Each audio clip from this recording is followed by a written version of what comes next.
Between 1830 and 1860, roughly 3,000 mountain men survived brutal Rocky Mountain winters that killed 1 in 5 who attempted it, facing temperatures of 40 below zero, months of isolation, and the constant threat of starvation. Their cabins were tiny fortresses against a world determined to freeze them solid, and their only weapons were foresight, iron will, and a deep understanding of a landscape that wanted them dead.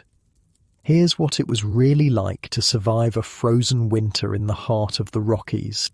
If these stories help you sleep, a like or subscribe would mean a lot. Also, drop where you're listening from and what time it is there. I check the comments and it's wild seeing people from Norway and Australia on the same video. So we're going back to the Rocky Mountains in the 1830s tonight. But first though, get comfortable. Seriously, take a second, adjust whatever needs adjusting. You're not going to want to move once we start. Your eyes snap open. The cold hits you first, not the gentle chill of a forgotten blanket, but the kind of cold that makes your lungs ache when you breathe, the kind that turns your breath into a cloud so thick you could almost grab it. This isn't your warm bedroom. This is a cabin in the Rocky Mountains, September 1837, and you're Gabriel Blackwood, 28 years old, former factory worker from Pennsylvania who headed west 3 years ago chasing beaver pelts and freedom. The morning light filters weakly through oiled paper covering a small window. It's barely dawn, but you're already behind. You've been in these mountains long enough to read the signs, and everything is screaming that winter is coming early this year. Maybe the thickest fur on the marmots, maybe the early migration of birds, or maybe just the bite in the air that wasn't there a week ago. Well, shit, you mutter, sitting up on your pine bough mattress. Your back aches from yesterday's work, but there's no time to baby it, not with maybe 3 weeks before the first real snow. Another day of not dying. Let's get to it.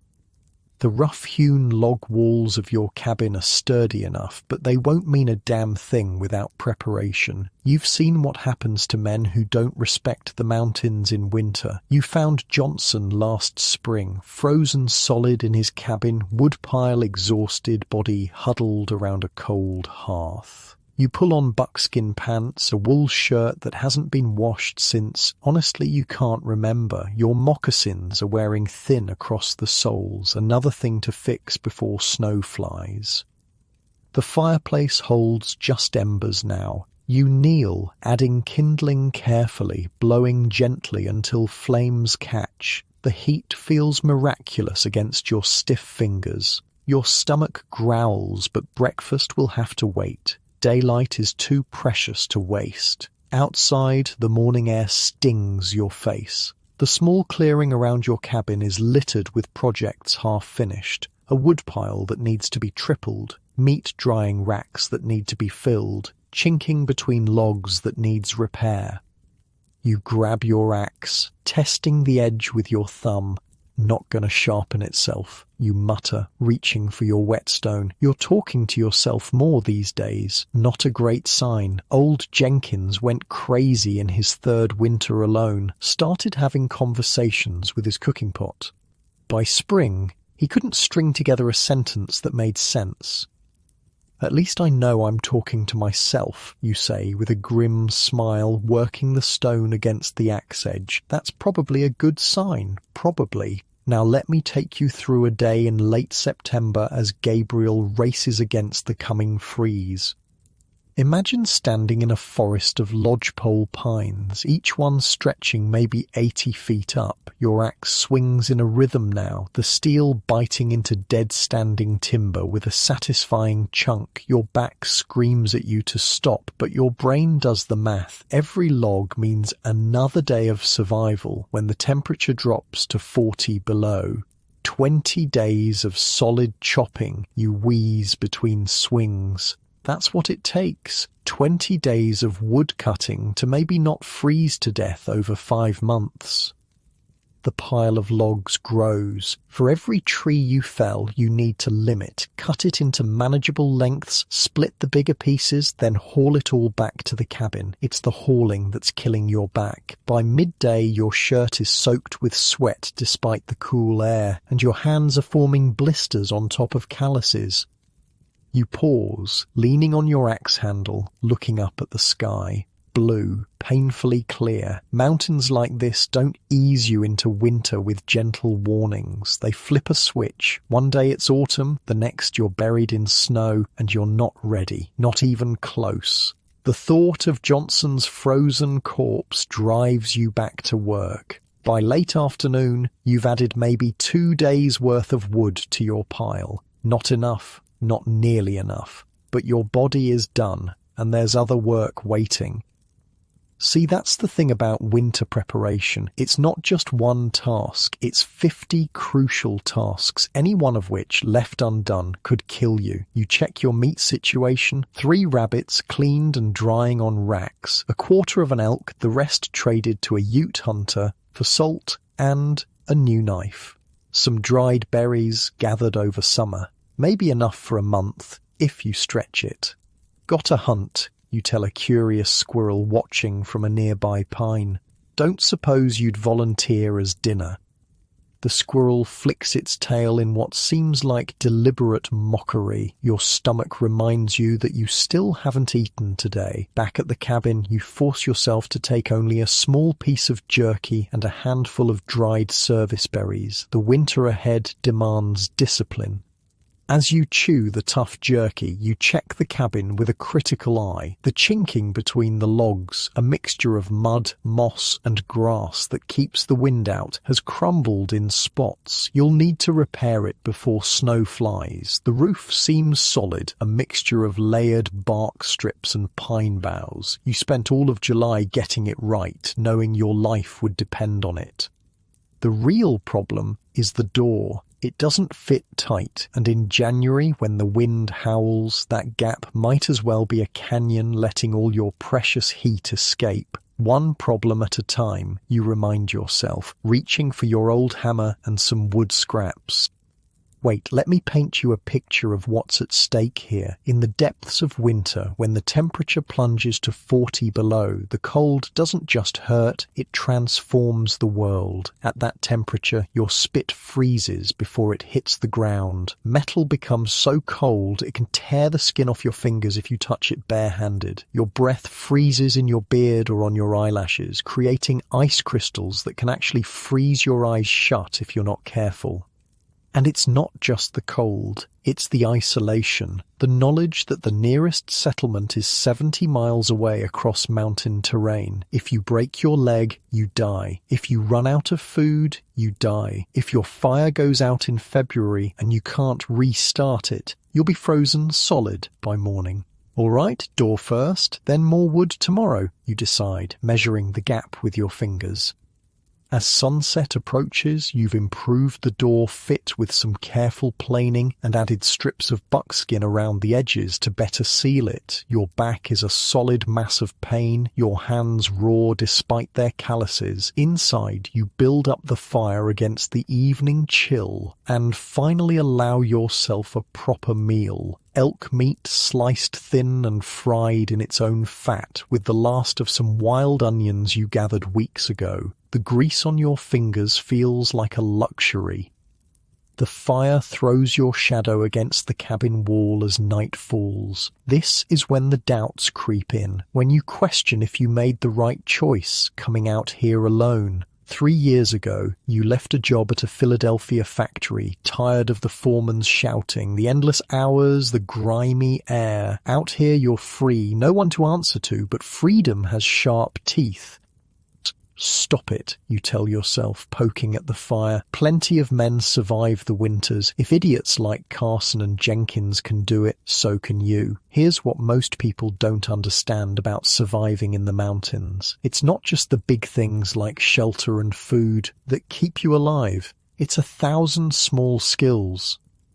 like knowing that pine sap mixed with beeswax and animal fat makes a waterproofing agent for your boots, or that hanging a rabbit skin on your cabin wall helps insulate against drafts, or that sleeping with your powder horn and ammunition inside your bedroll keeps them dry and functional. As darkness settles completely, you make a careful check of your supplies. Ammunition is good, about 40 lead balls for your rifle, enough powder for maybe 50 shots. Your knife needs sharpening. Salt is running low. Your fish hooks and lines seem in good order. The checklist in your head never stops. Each item translates directly to survival or death. Outside, an owl hoots, and somewhere much farther, a wolf howls. The mountains are getting ready for winter too in their own way. You bank the fire carefully for the night, making sure the embers will last until morning. The thought of waking to a cold hearth and having to restart it from scratch is enough to keep you double-checking your work.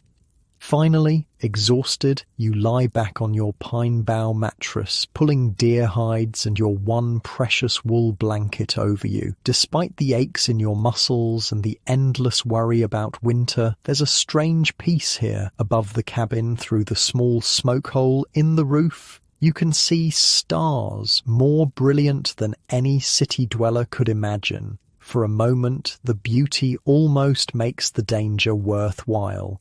Almost. You wake before dawn, not to an alarm clock, but to the knowledge that every daylight hour is precious. The morning ritual repeats. Fire, minimal breakfast, mental calculation of tasks against time. Today, hunting takes priority. Your rifle is a .50 caliber Hawken, a serious weapon for serious work. Not a gun for sport, but for filling your cookpot. You check it carefully, wiping it down with an oiled rag before heading out.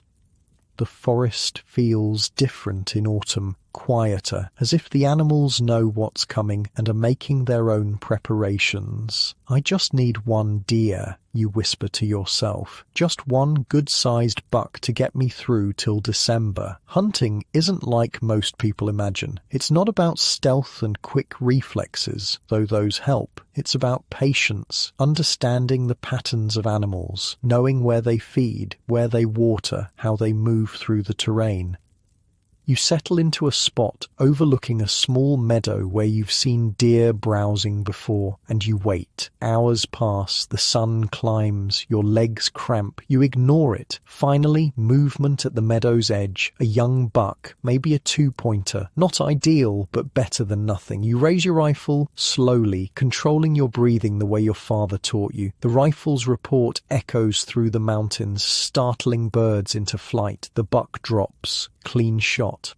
Thank you, you murmur, an instinctive gratitude to both the animal and whatever forces might be listening. The real work begins now. Field dressing the animal, a messy, bloody business that has to be done quickly and correctly. Then the hard part, hauling maybe 80 pounds of meat and usable hide back to your cabin. It's nearly dusk by the time you return, sweating despite the chill, arms burning from the effort. But it was worth it. This meat, properly dried and stored, might be the difference between life and death in February. You hang the meat to cool overnight, planning to start the smoking process tomorrow. Nothing can be wasted. The hide will be scraped and tanned, the sinew saved for sewing material, the bones boiled for marrow and then carved into tools, the hooves rendered for glue. As darkness falls again, you allow yourself a small celebration. The last of the coffee you traded for back in April, boiled in a battered tin cup over the fire. It's a luxury, and you savour each bitter sip. Good day's work, you tell the empty cabin. Maybe I won't die this winter after all. But even as you say it, you know it's too early for confidence. You've heard the stories, men who thought they were prepared, men found huddled around cold fireplaces, their wood gone, their food exhausted, their bodies frozen. The mountains don't reward optimism. They reward respect and preparation. The next morning brings another surprise. Frost coating the meadow grass. Earlier than last year. The mountains are giving you a warning. Message received, you mutter, pulling your wool cap lower. I'm hurrying as fast as I can. Today's job, starting the meat smoking process and continuing the never-ending wood gathering. You've built a small smokehouse, really just a teepee of branches covered with hides, with a small fire pit in the center. The trick is to keep the fire smouldering, not burning, creating the cool smoke that will preserve the meat. By midday, thin strips of venison hang from branches inside the smokehouse, and the sweet smell of smoke mixes with the scent of raw meat. You check the fire hourly, adding green wood to create more smoke when needed. Between checks, you're back to the endless wood cutting. Each log split and stacked feels like a small victory against the coming freeze. Late in the day, you spot something that makes your heart race. A grisly track, fresh in the mud near the stream where you collect water. Not just any grizzly either. The pad width measures nearly 6 inches across. A big male, probably 600 pounds or more. Wonderful, you whisper, scanning the forest edge nervously. Just what I needed.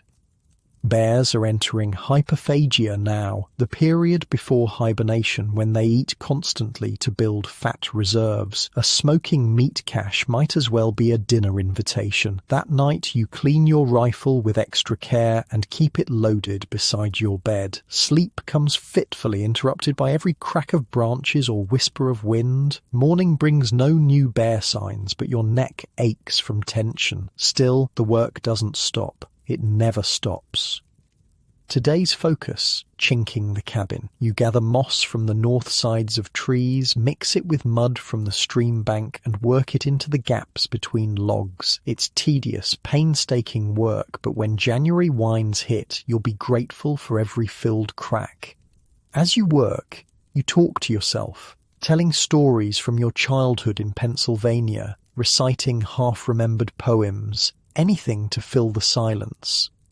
My mother would laugh herself silly if she could see me now, you say, packing moss into a particularly wide gap. She always said I was too soft for hard work. The irony isn't lost on you. Here you are, former factory worker, now living a life that makes factory labor look easy by comparison.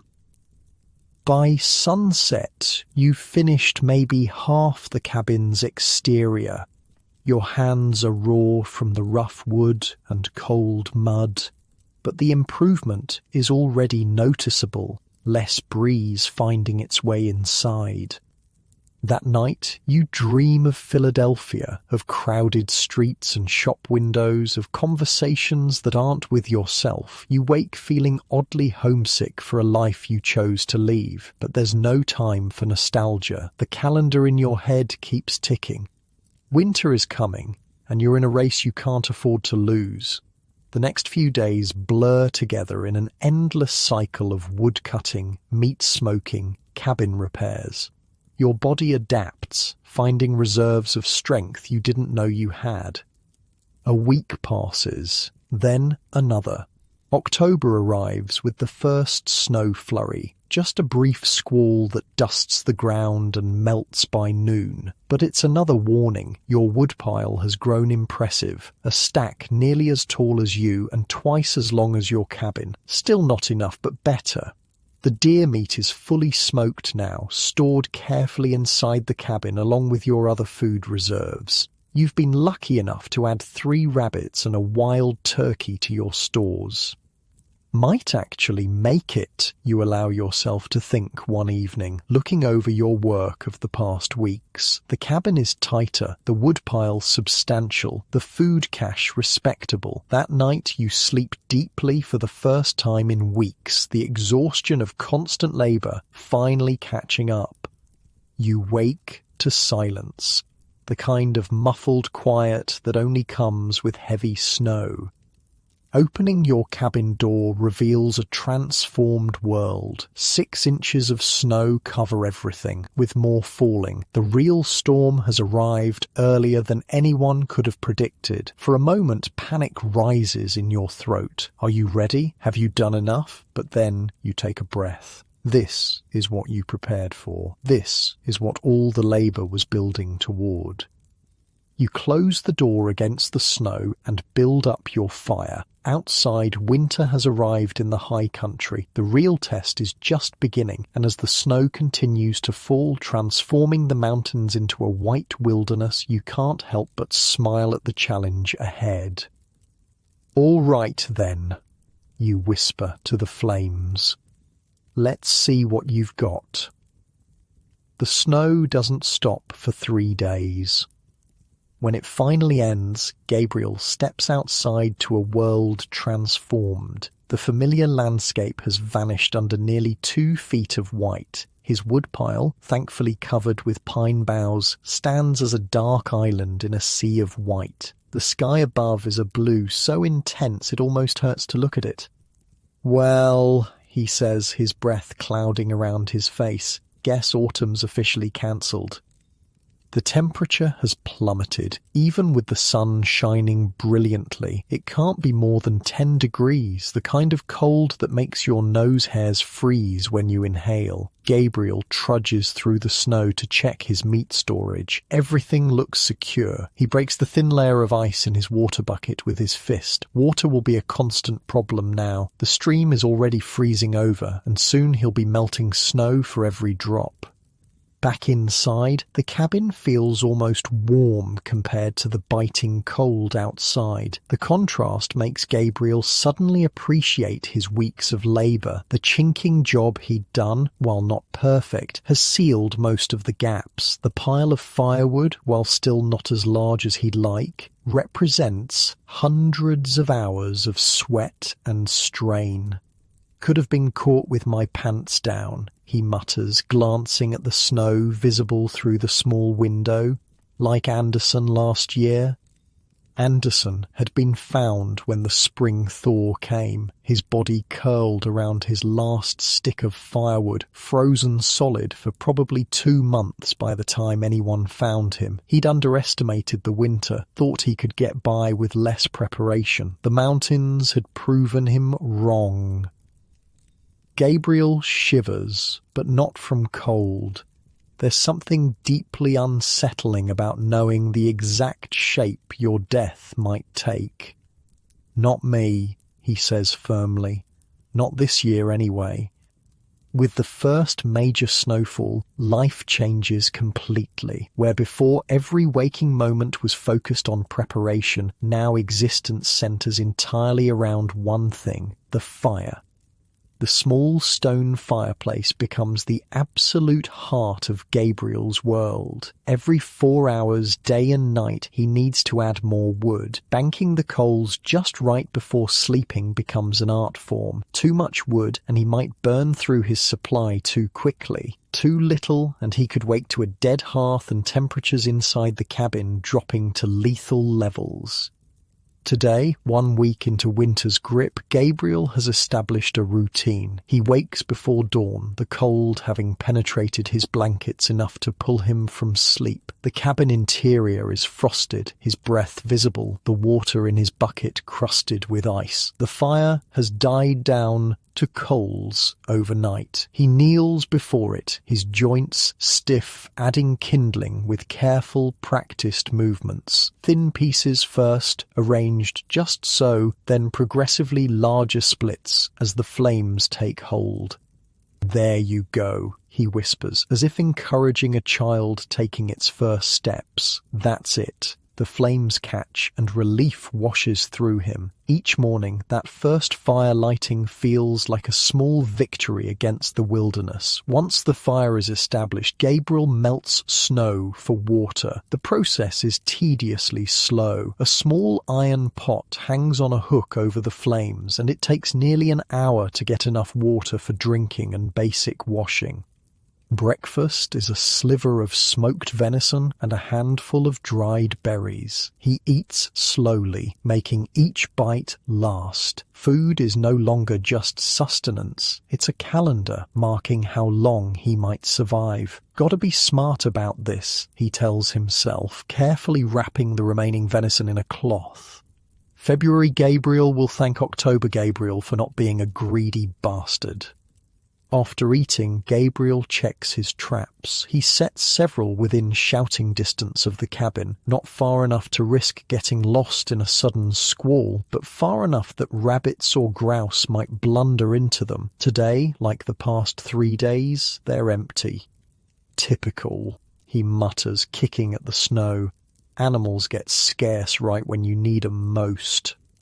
Back in the cabin, he turns to the day's real work, making repairs to equipment that would be impossible to replace until spring.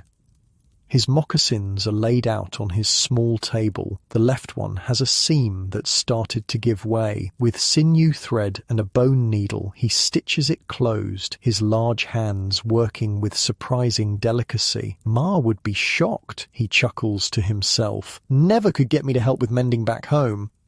Memories flood in as he works. His mother at her sewing table, his sisters giggling over some private joke, his father's rumbling voice from the next room. For a moment, the isolation feels crushing. Gabriel shakes his head, pushing the thoughts away. Homesickness is a luxury he can't afford. Not now, not here. As he works, he talks to himself, a habit that's become more pronounced with each passing day of isolation.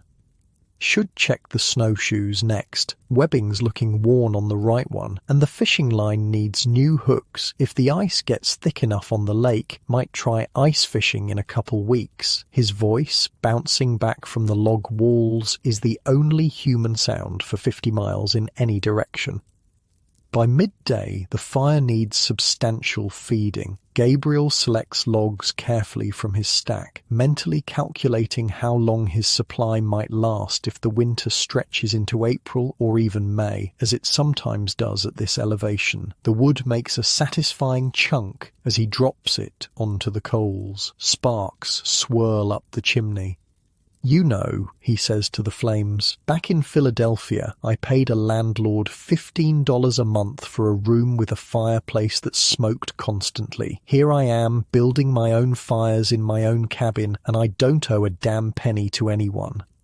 That thought sustains him as he turns to his next task, cataloguing his food supplies. It's a grim accounting. Despite his preparations, the math is unforgiving. If he's careful, very careful, he has enough to last until late March. But if winter holds past that, Gabriel shakes his head. "Cross that bridge when we come to it," he mutters.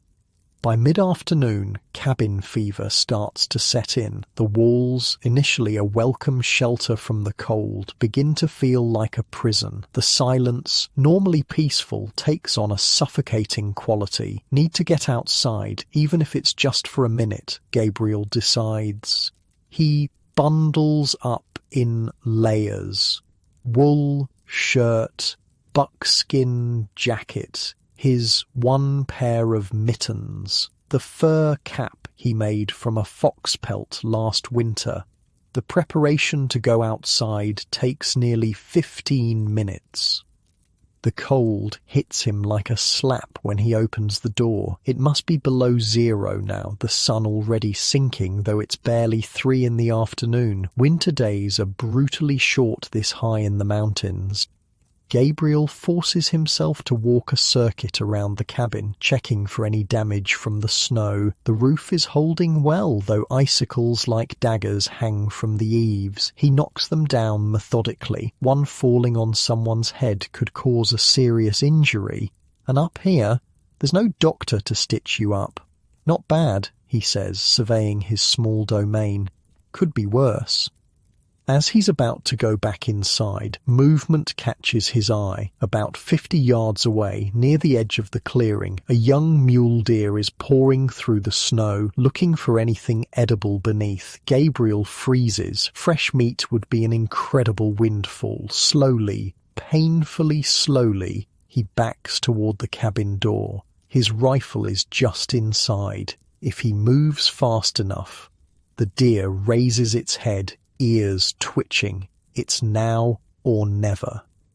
Gabriel lunges for the door, grabs the rifle, and is back outside in seconds. The deer is bounding away, but not at full speed. The deep snow is hampering its escape. He raises the rifle, tracking the animal's movement, and fires. The shot cracks across the clearing like a whip. The deer stumbles, then falls. "Yes," Gabriel shouts, the sound strange in the winter silence. "Thank you." He trudges through the snow toward his prize, already calculating how much meat he's just added to his stores. It's not a large deer, but it might be the difference between life and death come March. Field dressing a deer in sub-zero temperatures is a miserable business. His hands quickly go numb despite his mittens. Blood steams in the cold air, then freezes almost instantly on the snow. Gabriel works as fast as he can, knowing that both the meat and his own extremities are at risk of freezing. By the time he drags the carcass back to the cabin, the sun is setting. His fingers are worryingly stiff, and it takes several painful minutes by the fire before feeling returns, bringing with it the burning ache of cold, damaged skin. Stupid, he scolds himself. Should have worn the rabbit fur liners, could have lost fingers.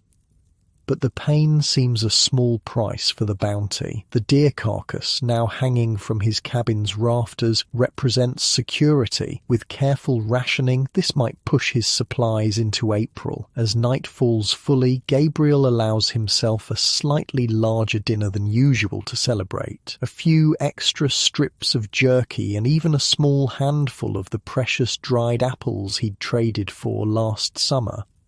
The fire crackles cheerfully, and for the first time since the snow began, Gabriel feels something like optimism. That night he sleeps deeply, without the nagging anxiety that's become his constant companion. He's awakened suddenly by a sound, a scraping, scratching noise from the cabin roof. Gabriel lies perfectly still, ears straining. There it is again, something moving above him.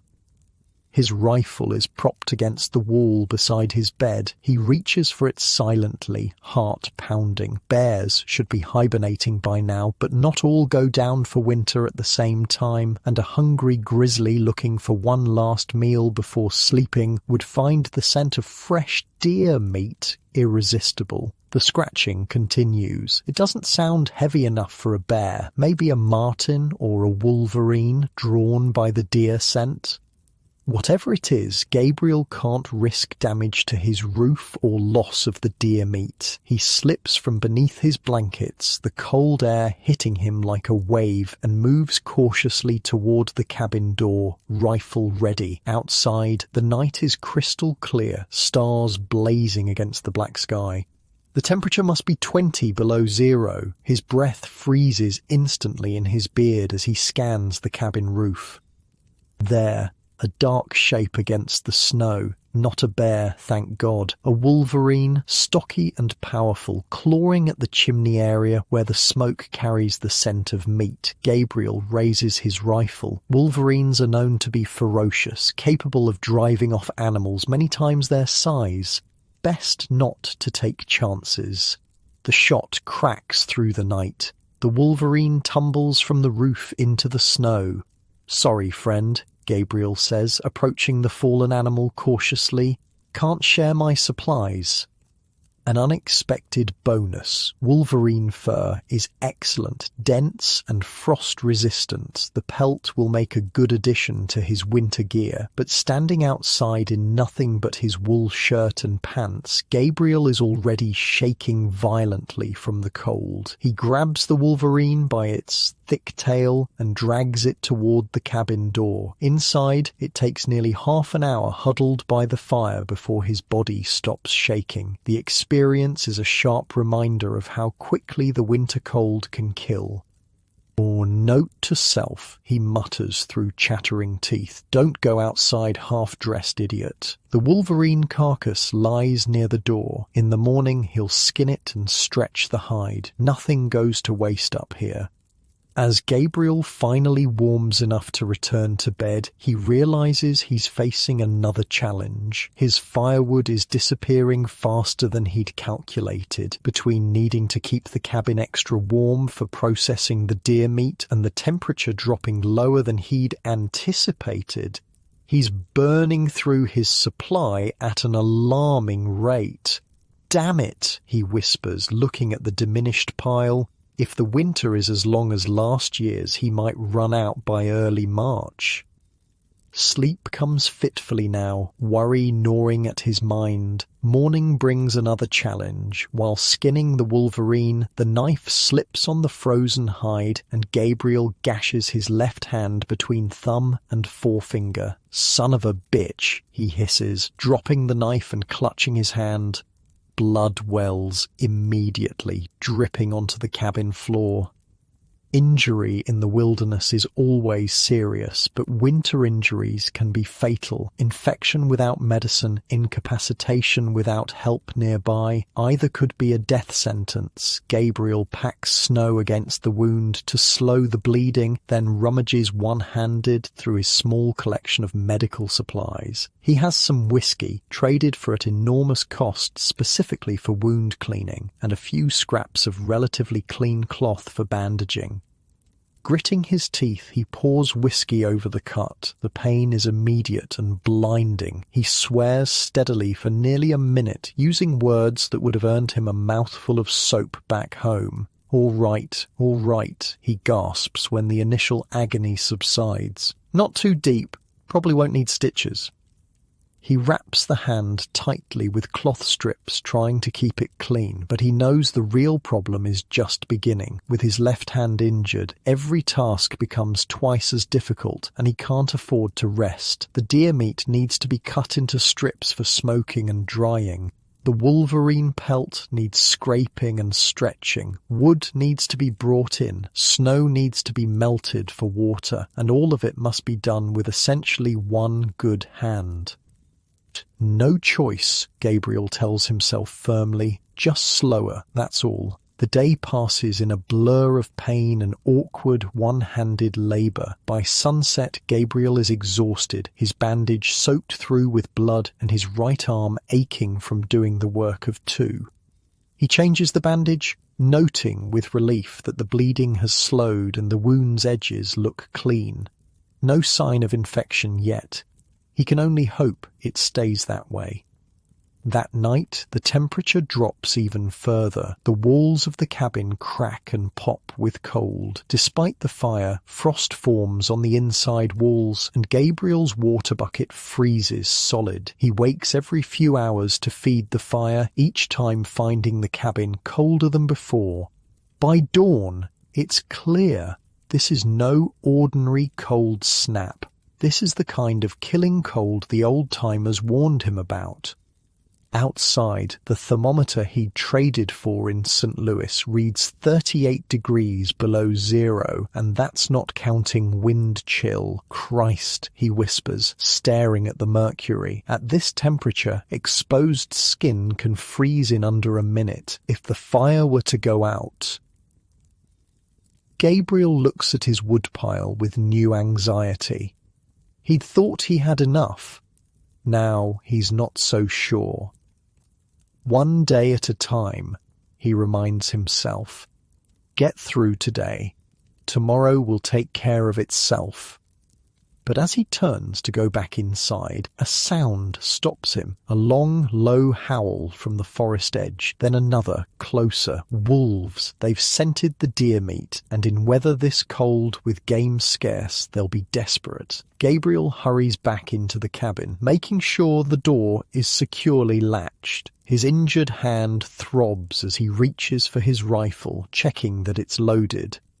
Through the small window, he catches glimpses of grey shapes moving at the forest edge. 4 wolves. Normally they'd avoid a human dwelling, but hunger changes the usual rules. Just perfect, Gabriel mutters, watching as one of the wolves trots boldly into the clearing.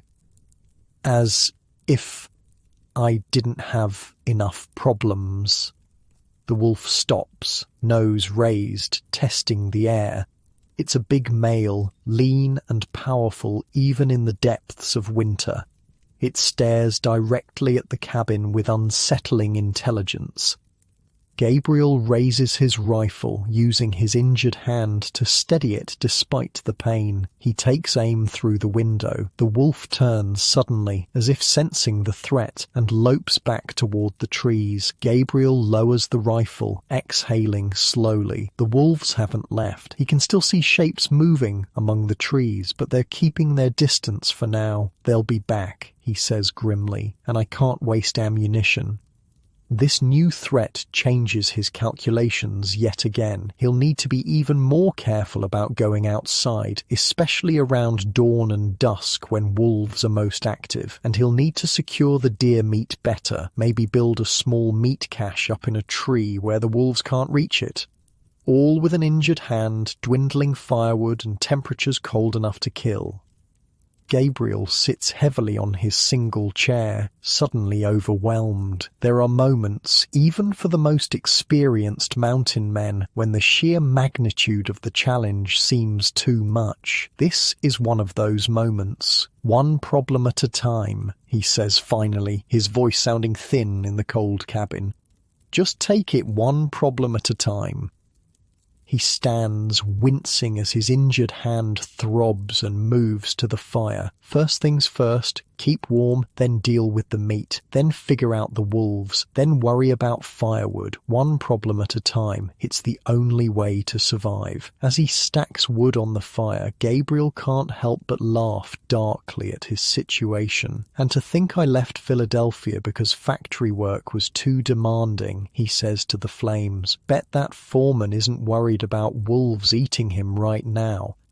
Outside, the sun glints blindingly off the snow, and somewhere in the trees, the wolves wait. Winter in the high country has only just begun, 3 weeks into full winter now, and Gabriel's world has contracted to the most basic elements of survival. Each day follows the same vital pattern. Tend, fire, melt snow for water, eat sparingly, check for threats, maintain equipment, and try not to think too much about how many winter days still lie ahead.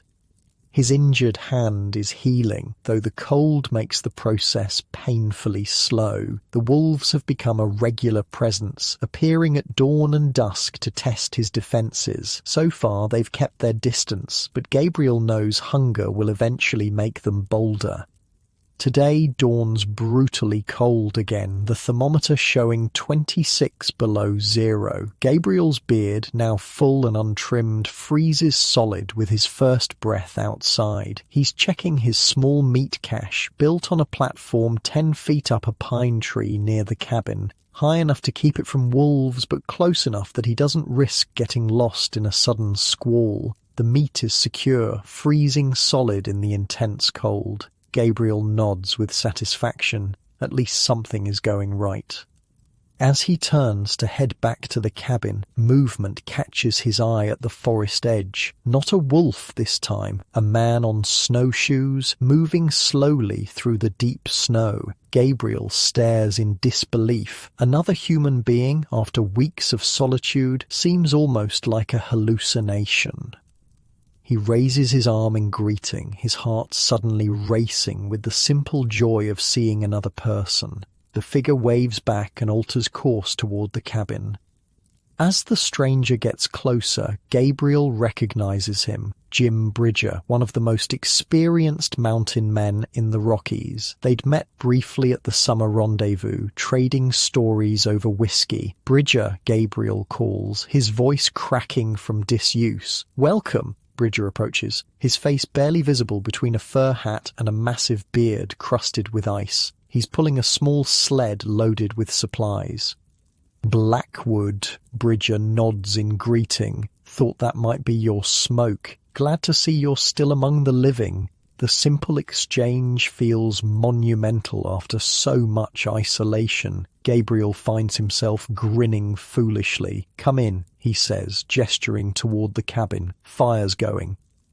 Inside, Bridger removes his outer layers, revealing a man in his 40s, weathered by decades in the wilderness. He eyes Gabriel's cabin with the experienced assessment of someone who's survived more winters than most. "Not bad," he says, warming his hands by the fire. "Roof looks solid. Got a good amount of wood, I see." It's high praise from someone like Bridger, and Gabriel feels a rush of pride. "Coffee," Gabriel offers, reaching for his dwindling but precious supply. Bridger's eyes light up. Wouldn't say no to that. As the coffee boils, the two men exchange information, the currency of the wilderness. Bridger is heading south to check his trap lines. He reports that the winter has been unusually harsh all through the mountains. "Found 2 cabins already," he says grimly, accepting a cup of the steaming coffee. Both men froze. One ran out of wood. Other one broke his leg somehow, couldn't tend his fire. Gabriel nods soberly. It's not surprising news, but it reinforces the constant danger. "Wolves been hanging around," he tells Bridger, showing his injured hand, "and had a little accident." Bridger examines the wound with clinical detachment. "Healing clean, though. You'll keep the hand." Such is medicine in the mountains. Binary outcomes. You keep the limb or you don't.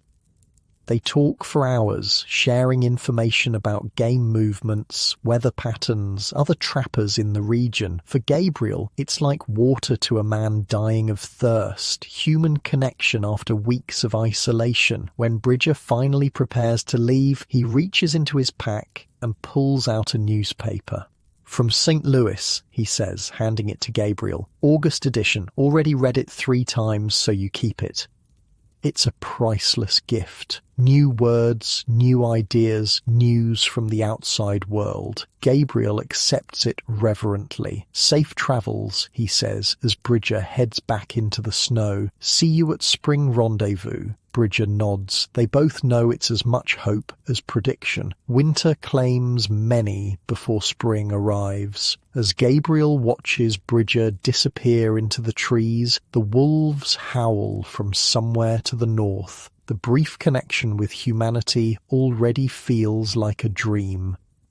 But the newspaper crinkles in his hand, tangible proof that there is still a world beyond these snow-covered mountains, a reminder of why he's fighting so hard to survive. Gabriel turns back to his cabin, already planning how to make the newspaper last, reading just a little each day, saving it like the luxury it is. Behind him, the wolves call again, closer now, always closer. Winter is far from over. The newspaper becomes Gabriel's most treasured possession.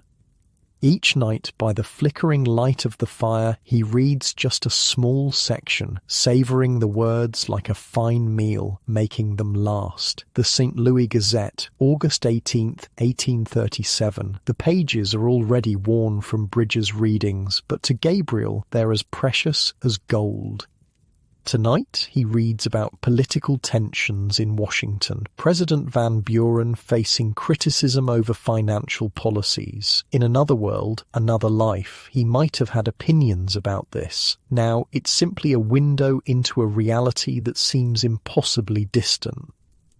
"Wonder if Van Buren's worried about his firewood supply," Gabriel murmurs, glancing at his diminishing pile. Despite his careful rationing, it's disappearing faster than planned. Outside, the wolves howl again. They've grown bolder since Bridger's visit, venturing closer to the cabin each day. This morning, Gabriel found tracks right up to his door, the large male testing his resolve. The newspaper crinkles as he carefully folds it away, saving the next section for tomorrow night. He banks the fire for sleep, arranging the coals and logs with precision born of necessity. His dreams are troubled, Wolves with human eyes, a door that won't latch, fire that won't catch. He wakes several times in the night, adding wood to the flames, checking that the door is secure. Morning brings new snow and fierce wind, a proper mountain blizzard, the kind that can last for days. Gabriel stares out his small window at the swirling white. Visibility is maybe 10 feet. The thermometer reads 17 below zero. Going nowhere today, he tells himself, resigned to another day confined within the cabin's walls. The blizzard howls for 3 days straight, 3 days in which Gabriel doesn't set foot outside, using snow gathered from the doorway for water, rationing his food even more strictly and fighting a growing sense of confinement that borders on panic. By the third day, he's talking constantly to himself just to hear a human voice. Should reinforce the north wall when this breaks, he says, pacing the small cabin. 5 steps this way, 5 steps back. Could use those pine branches I saved, weave them against the wall. 5 steps this way, 5 steps back. Maybe melt some pitch for better waterproofing. 5 steps this way, 5 steps back. He catches himself counting the steps, walking the exact same path over and over, and forces himself to stop. This is how it starts, he mutters, sitting heavily on his bed. This is how Jenkins went crazy. To distract himself, he turns to the newspaper again. He's already read it twice through, but he searches for details he might have missed. An advertisement for a new type of plough. Wedding announcements for people he'll never meet. Shipping news from the Mississippi. One small article catches his eye, a brief mention of a trapper found dead in his cabin up in the Michigan Territory. Suspected cause, cabin fever leading to carelessness, the paper reports clinically. Gabriel snorts. Cabin fever like it's a real disease. But isn't it? The crushing boredom, the isolation, the way the walls seem to inch closer every day. It changes a man, makes him careless, makes him desperate, makes him do things no sane person would consider. The wind finally dies on the morning of the 4th day. Gabriel practically falls through the door in his eagerness to be outside, to feel space around him again. The cold is intense, 20 below at least, but the simple relief of not being confined makes it bearable. The snow has drifted higher than his waist in places. His woodpile is nearly buried, and it takes an hour of digging to uncover enough logs for the day. The labour warms him despite the cold, and for the first time in days, his mind feels clearer. Been spending too much time in my head? He tells a raven watching curiously from a nearby pine. Need to keep busy. The raven croaks in what sounds like agreement. Gabriel checks his meat cache, still secure, though the platform sags under the weight of new snow. Then he inspects the cabin exterior for damage from the blizzard. The roof has held, though icicles thick as his arm hang from every edge. As he rounds the back of the cabin, he freezes. Wolf tracks, fresh since the storm. Lots of them, and something else. Claw marks on the logs near the back window where the scent of his food stores would be strongest. Getting bold, aren't you? He whispers, kneeling to examine the tracks. At least 4 different wolves, including the big male. They'd circled the entire cabin during the storm, looking for weakness. Gabriel straightens, scanning the tree line. Nothing moves, but he feels watched. Inside, he checks his rifle and counts his ammunition again. 15 balls, enough powder for maybe 20 shots. Not enough to waste, but enough to defend himself if necessary. The next day brings clear skies and even colder temperatures. The thermometer shows 30 below zero when Gabriel checks it at dawn. Too cold to do much outside, but after 4 days mostly confined indoors, he can't bear another day inside. He layers carefully 2 pairs of wool socks, buckskin pants, wool shirt, buckskin jacket, his mittens now lined with rabbit fur, and his fox fur cap pulled low. Even so, when he steps outside, the cold steals his breath. His injured hand, still not fully healed, aches immediately. Gabriel ignores it. He needs firewood, and he needs to check his trap line. The few traps he's kept within sight of the cabin might mean extra meat. The snow is crusted hard enough to walk on top in some places, but unpredictably gives way in others. Even with his snowshoes, travel is exhausting. By the time Gabriel reaches his first trap, he's sweating beneath his layers. A dangerous condition. Sweat can freeze against the skin, causing frostbite. Or worse, the trap is empty, so is the second. The third holds a surprise. A small red fox frozen solid in the killing jaws. "Well, hello, beautiful," Gabriel says, admiring the thick winter coat. "The meat will be tough and gamey, but edible, and the fur will make excellent mittens or a collar." As he bends to retrieve the fox, a sound makes him straighten, the crack of a branch in the forest to his right. The wolf stands 30 yards away, the big male, watching him with calculating yellow eyes. It's thin but powerful, white breath pluming from its nostrils. Gabriel slowly reaches for his rifle, not taking his eyes off the wolf. His mittened hands feel clumsy on the trigger. Another crack to his left this time. A second wolf appears, smaller, perhaps a young female. Then movement behind him. They've surrounded him. For a long moment, no one moves. Man or wolves. Then the big male takes a step forward, testing. Gabriel fires. The shot cracks across the clearing, startling ravens from nearby trees. The male wolf yelps, hit in the shoulder, and retreats into the trees. The others follow quickly, disappearing like smoke. Heart pounding, Gabriel retrieves the fox with shaking hands. The encounter was too close. The wolves are getting desperate, coordinating their efforts now, and he's just used one of his precious bullets. He hurries back to the cabin, checking over his shoulder constantly. The wolves don't reappear, but he feels their presence in the forest around him. Inside, with the door firmly barred, Gabriel leans against the wall, suddenly exhausted. The fox hangs from a roof beam, slowly thawing. "They're getting bolder," he tells the empty cabin, "and hungrier." That night, the wolves howl for hours, not their usual hunting calls, but a strange keening sound, mourning perhaps for the wounded male, or signalling something Gabriel doesn't understand. He sleeps poorly, waking at each change in the howling. By morning, his nerves are frayed and his supply of firewood inside the cabin is down to just enough for the day. The thermometer reads 22 below zero, warmer than yesterday, but still dangerous. Gabriel bundles up again and heads for his woodpile, rifle ready. No wolves appear as he digs out more logs and carries armloads back to the cabin. The forest is eerily silent, not even bird calls breaking the stillness.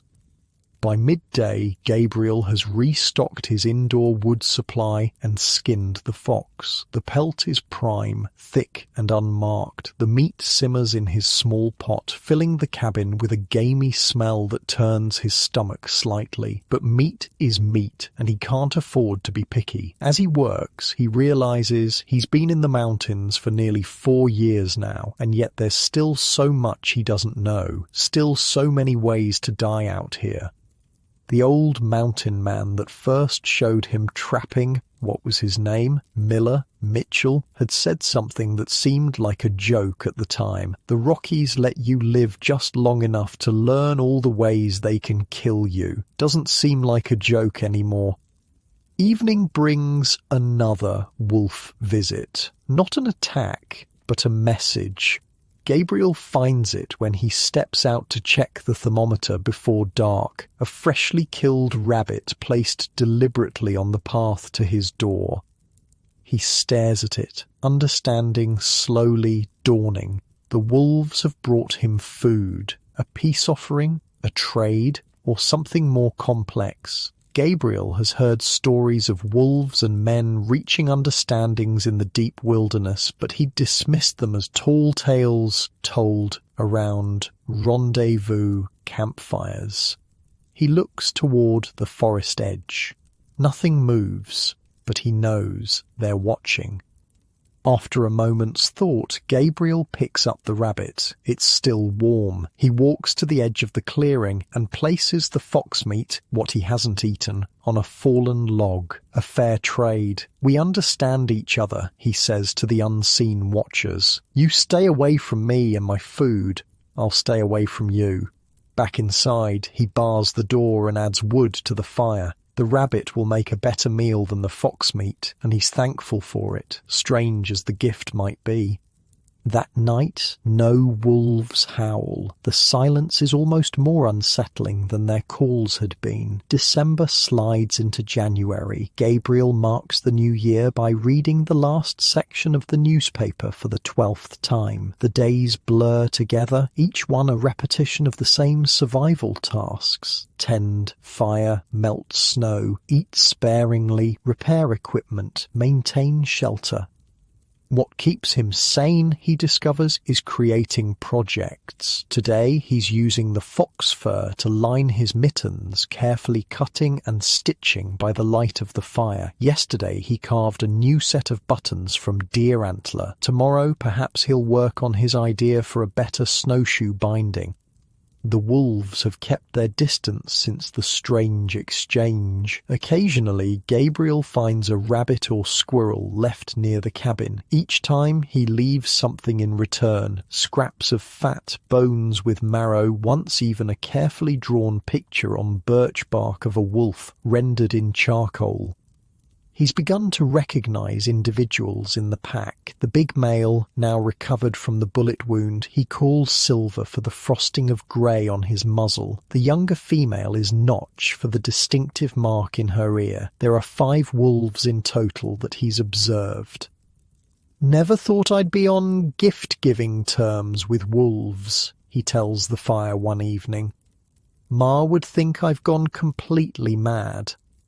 Maybe he has. The isolation plays tricks on the mind. Sometimes he catches himself having entire conversations with people who aren't there. His father, Bridger, even his former foreman from Philadelphia. January brings the coldest day yet. The thermometer reads 42 below zero when Gabriel checks it at dawn. Too cold for anything but the most essential tasks. Even breathing hurts, the air burning in his lungs. Inside, frost covers everything despite the fire. Water freezes in the bucket within minutes of being melted. The walls crack like gunshots as the intense cold contracts the wood. Gabriel stays in bed most of the day, wrapped in every hide and blanket he owns, emerging only to feed the fire. At these temperatures, letting the fire go out would mean death within hours. He's down to less than a quarter of his original woodpile now. If February and March are as harsh as January, he might not have enough. The thought keeps him awake that night, staring at the ceiling, calculating and recalculating how long his wood might last, how much he can cut on warmer days, how low he can let the fire burn without risking his life. Morning brings no solutions, only the continued intense cold. Gabriel forces himself to eat, though his appetite has diminished in the past weeks. Food is fuel, and his body needs it to generate heat. As he's melting snow for his morning water, he hears it, a new sound. Not wolves, not wind, but a rhythmic crunching. Footsteps in the snow. Gabriel grabs his rifle and moves to the window. A figure approaches through the trees. A man, bent against the cold, pulling a small sled. Not Bridger this time, someone else. Gabriel opens the door, rifle ready but not aimed. "Hello, the cabin," the stranger calls, raising a mittened hand. "Come ahead," Gabriel replies, his voice rough from disuse. The man draws closer, young, maybe 20, with a patchy beard and city clothes not well suited to mountain winter. His face is wind-burned and gaunt. "Name's Thomas Reed," he says, stopping a respectful distance from the cabin. "From the Mackenzie party, got separated in the last storm, been looking for shelter since." Gabriel assesses the young man quickly. He looks desperate but not dangerous, more like a lost child than a threat. "Gabriel Blackwood," he responds finally. "Come in before you freeze." Inside, Reed thaws slowly by the fire, his gratitude obvious in every gesture. He's part of a fur trading expedition that got caught by early winter while crossing the mountains. The main party had hunkered down near a river valley, but Reed had been checking trap lines when a blizzard hit. Been wandering for nearly a week, surviving on raw rabbit and melted snow. "Thought I was dead for sure," he says, hands wrapped around a cup of hot water. "Gabriel can't spare coffee for a stranger. Then I saw your smoke." Gabriel nods, saying little. He's both glad for human company and wary of it. Another mouth means less food, less wood, less chance of surviving until spring. But turning away a man in winter would be a death sentence he's not willing to impose. "You can stay 3 days," Gabriel says finally. "Rest up, then I'll point you toward your people." Reed's relief is palpable. "Thank you. I won't be trouble, I swear. Can help with wood, hunting, whatever you need." Gabriel doubts the city boy will be much help, but he appreciates the offer. "We'll see. For now, get warm." That night, the wolves howl again. Their first vocalizations in weeks. Gabriel wonders if they're responding to the newcomer, warning him perhaps. Reed sleeps heavily, exhausted from his ordeal. Gabriel stays awake longer, watching the young man's face in the firelight. There's something unsettling about having another human in his space after so long alone. Morning brings slightly warmer temperatures, only 15 below zero, practically balmy compared to recent days. Gabriel decides it's warm enough to check his traps and maybe do some hunting. "Want to come along?" he asks Reed. "See what you're made of?" Reed nods eagerly. "Yes, sir, whatever you need." Gabriel lends him an extra pair of mittens and his older fur hat. "Stay close. Easy to get lost out here, even on a clear day." They head out, Gabriel breaking trail with Reed following. The younger man struggles with the deep snow, unused to the snowshoes Gabriel has lent him. "How long you been out here?" Reed asks between laboured breaths. "In the mountains? 4 years. This cabin, second winter. All alone?" Gabriel nods. "Prefer it that way, usually." They check the traps. 2 empty, 1 with a rabbit. Better than nothing. Gabriel shows Reed how to reset them, explaining the fine details that make the difference between success and failure. As they move through the forest, Gabriel notices something. Wolf tracks following them at a distance. "Don't worry about them," he tells Reed, who spotted the tracks and looks nervous. "They won't bother us, not unless we bother them."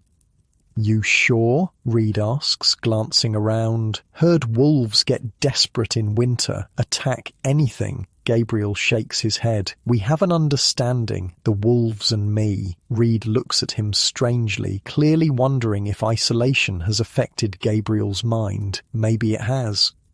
They return to the cabin with just the 1 rabbit. Not much of a haul, but Gabriel hadn't really expected more. Game is scarce in deep winter.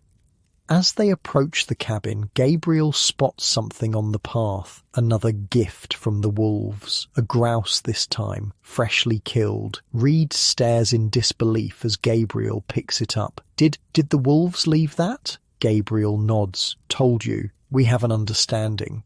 "That's not natural," Reed mutters, crossing himself quickly. "Maybe not back east," Gabriel says with a shrug. "Different rules out here." That evening, as they share a meal of rabbit and grouse, the best either has eaten in weeks, Reed tells his story. Son of a Boston merchant, came west seeking adventure and fortune in the fur trade, found mostly hardship and disappointment, now just wants to make it home alive. "Don't think I'm cut out for this life," he admits, looking around the cabin. "Don't know how you do it. The solitude would drive me mad." Gabriel considers this. "Does sometimes," he says finally. "You adapt."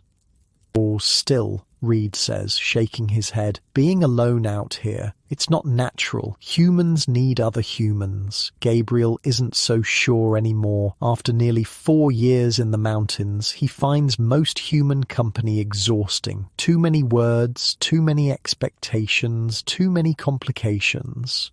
The wolves, with their simple, honest transactions, make more sense to him now. "Different for everyone," is all he says. That night, Reed's coughing wakes Gabriel twice. The young man's cheeks look flushed in the firelight. By morning, it's clear. Reed is sick. Fever, coughing, complaints of aching joints. The cold and exposure of his days lost in the wilderness have taken their toll. Gabriel helps him sit up, pressing a hand to his forehead. Definitely feverish. "Bad?" Reed asks, his voice hoarse. Gabriel doesn't lie. "Not good. Rest. Drink water. See how it goes."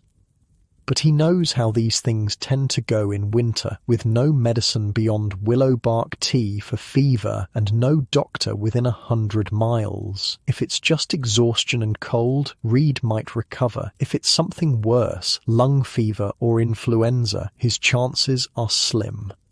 Gabriel makes the willow bark tea and helps Reed drink it. Then he goes outside to think.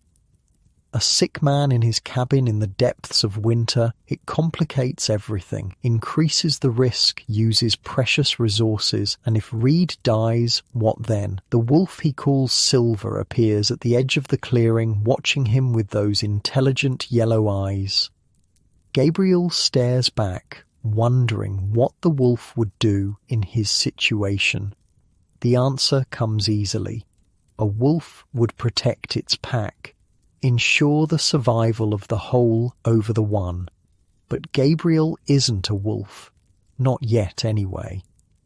He sighs, his breath clouding around his face, and turns back to the cabin. Reed needs help, and Gabriel is the only one who can provide it. For better or worse, they're in this together now. Reed's condition worsens over the next 3 days. His cough deepens, becoming a wet, racking sound that seems to tear at his lungs. The fever rises and falls like the tide, leaving him alternately shivering under every available blanket or throwing them off in feverish confusion. Gabriel does what little he can. Willow bark tea for the fever, onion poultices for the cough, using the last of his precious stored onions, and snow compresses when the fever spikes dangerously high. But mountain medicine has sharp limitations, and Reed's body must largely fight this battle on its own. "How bad?" Reed asks during a lucid moment, his voice barely a whisper. Gabriel, changing the sodden compress on the young man's forehead, hesitates. He's never been one for comforting lies. "Bad enough," he says finally, "but I've seen men come back from worse." It's not entirely true, but not entirely a lie either. Gabriel has indeed seen men survive terrible illnesses in the wilderness, though more often he's seen them die. "If I don't make it," Reed says, his eyes clearer than they've been in days. "There's a girl in Boston, Margaret Thorndyke. Can you get word to her?" Gabriel nods, though they both know it's an empty promise. If Reed dies, his body will remain frozen in the cabin until spring thaw. By then, Gabriel will have his own concerns, if he's even survived the winter himself. "You'll tell her yourself," Gabriel says, "when you're better." Reed closes his eyes. "You're a bad liar, Blackwood." That night, Reed's breathing takes on a troubling rattle. Gabriel sits beside him until dawn, keeping the fire well fed, spooning water between the young man's cracked lips when possible. He's seen this sound before. Mountain men call it the death rattle. Fluid in the lungs, drowning a man from within. Outside, as pale winter light finally breaks, the wolves howl, a long, eerie chorus that raises the hair on Gabriel's neck. It sounds different from their usual calls, almost like mourning. "They know," Reed whispers, startling Gabriel, who thought him unconscious. "The wolves! They can smell death coming." "Save your strength," Gabriel tells him, adjusting the blanket. Wolves don't know anything, but he's not sure he believes that anymore.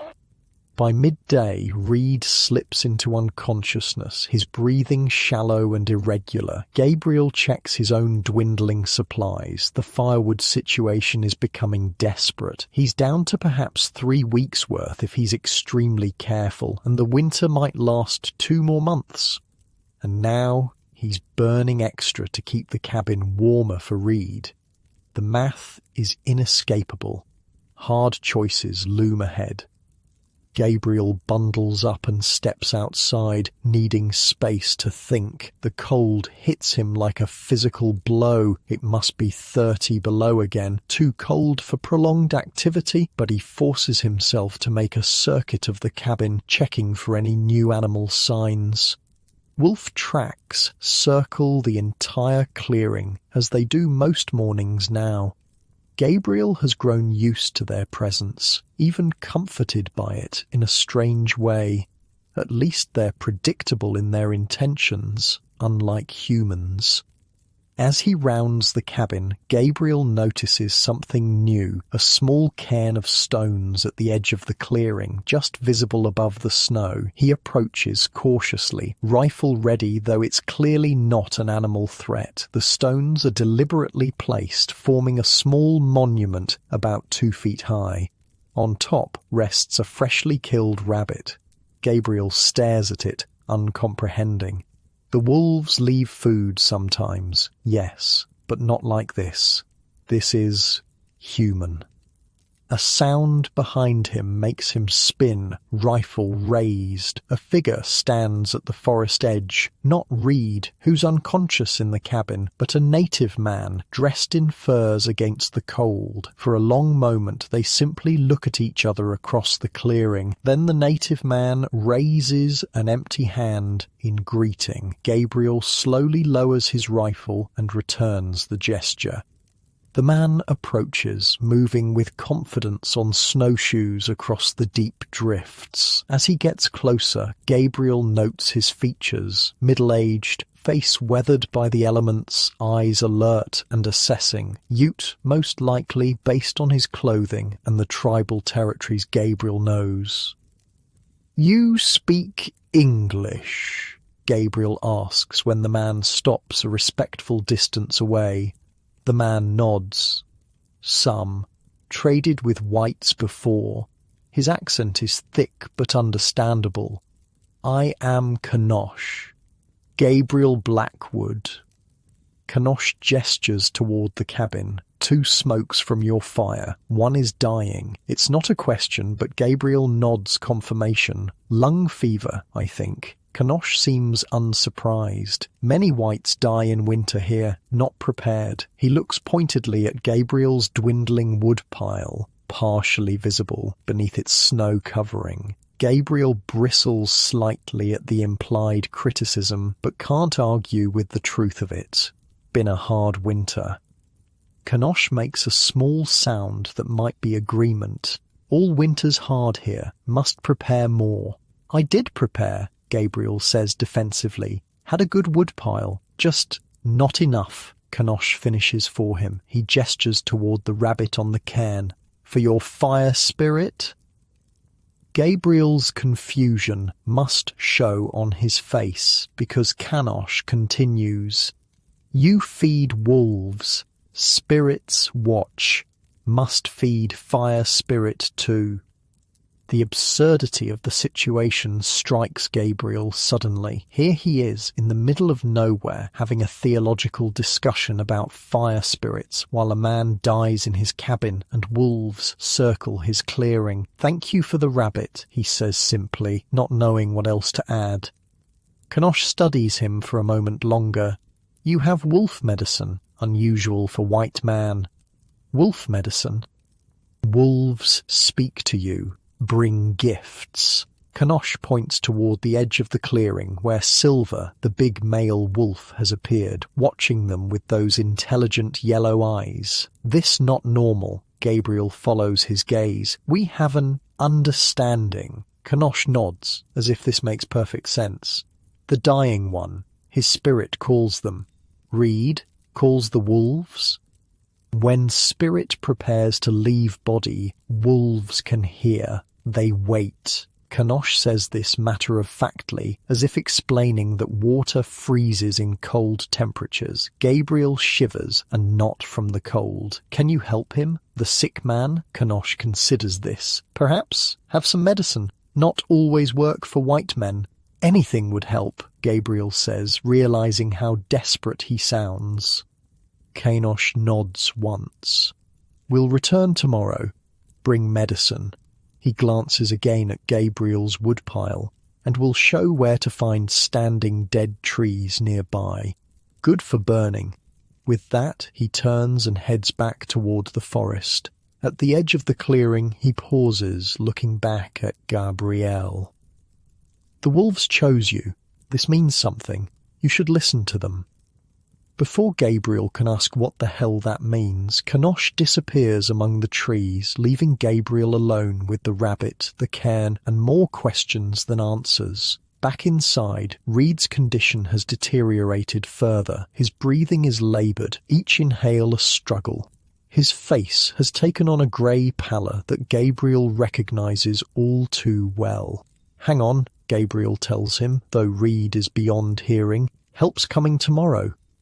Gabriel doesn't have much faith in native medicine, but at this point anything is better than nothing, and the mention of nearby deadwood is perhaps even more valuable information. Without more fuel, neither of them will survive, sick or healthy. That night, Gabriel dreams of wolves running through moonlit forests. In the dream, he runs with them on all fours, feeling the exhilaration of pack movement, of belonging. He wakes disoriented, half expecting to find his body covered in fur.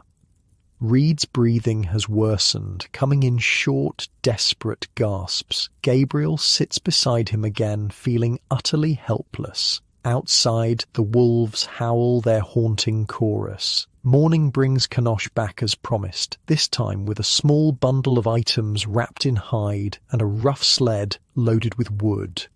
Medicine, he says, handing Gabriel the bundle, and wood for today. Will show where to find more after. Gabriel accepts both gratefully. Thank you, I can trade. Kanosh waves this off. No trade. Wolves chose you.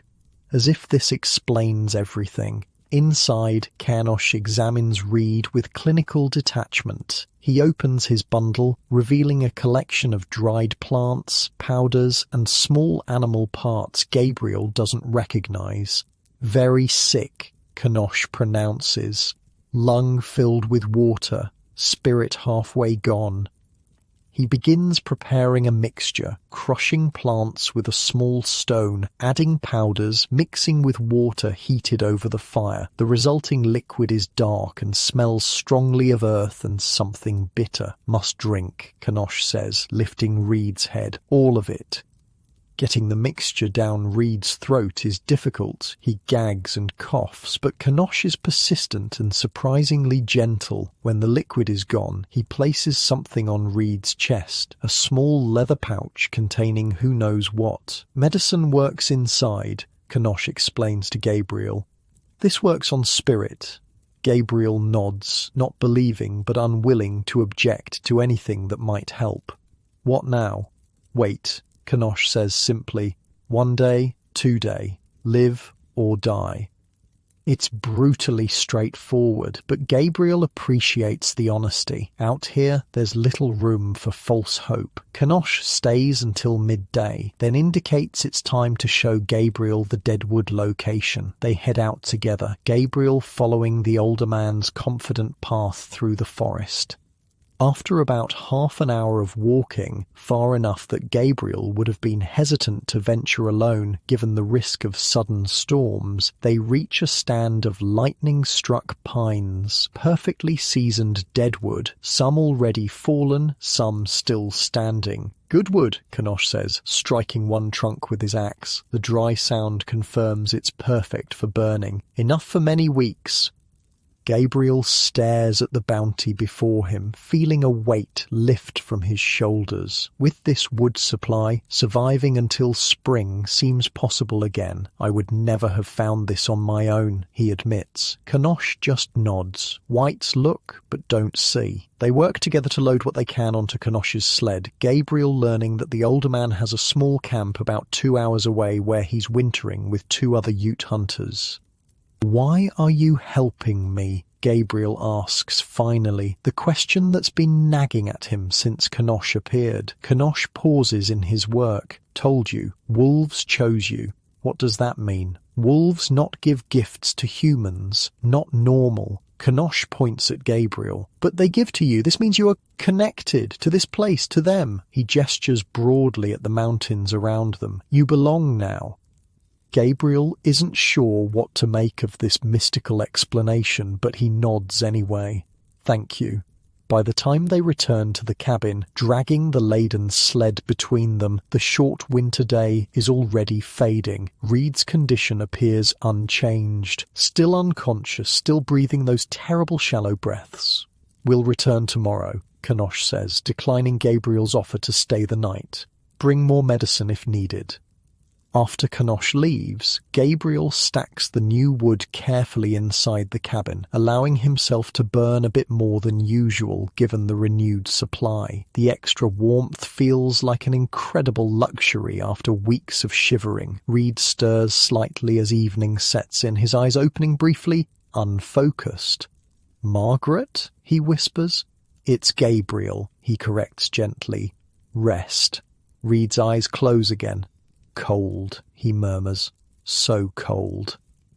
Gabriel adds another log to the fire and adjusts Reed's blankets. Nothing to do now but wait, as Kanosh said. That night the wolves don't howl. The silence feels significant somehow, though Gabriel couldn't say why. He sleeps in short bursts, checking on Reed frequently. Toward dawn, he notices a change. Reed's breathing seems slightly easier, less laboured. The grey pallor has receded somewhat from his face. When Kanosh returns mid-morning, he examines Reed with the same clinical detachment as before. "Better," he pronounces. "Spirit decided to stay." Gabriel looks at Reed's sleeping form sceptically. "You're sure? Will live. Be weak many days, maybe weeks." Kanosh begins preparing another mixture from his bundle of medicines. This will help strength return. As Kanosh works, Gabriel studies him curiously. "How did you know to come here, to my cabin?" Kanosh continues mixing without looking up. "Wolves told me." Gabriel waits for more explanation, but none comes. Finally, he presses, "The wolves spoke to you?" Now Kanosh looks up, something like amusement in his eyes. "Not with words, with signs." He gestures towards the forest. "Wolf tracks leading here. Wolf behaviour changing. I followed. Found you." It's both a perfectly rational explanation and somehow deeply unsettling. The idea that the wolves' behaviour would attract attention, that they were somehow marking his cabin as significant. "Why would they do that?" Gabriel asks. "The wolves. Why mark my cabin?" Kanosh shrugs slightly. "Maybe you help them once. Maybe they see something in you. Wolves have reasons not always clear to men." He hands the new mixture to Gabriel. "Give this when he wakes, twice each day." Over the next few days, Reed improves steadily. The terrible rattling breath eases, the fever breaks completely, and he begins to take liquid and then soft food. He's weak as a newborn calf, unable to stand without help, but definitely recovering. Kanosh visits every other day, bringing medicine and sometimes small gifts, a few strips of dried meat, a handful of preserved berries. He never stays long, and Gabriel never quite gets a straight answer about the wolves or why Kanosh continues to help them. Reed, as he regains strength, is full of questions. "Who is he?" he asks after Kanosh departs one day. "Why is he helping us?" Gabriel, stoking the fire, shrugs. Name's Kanosh, Ute Hunter.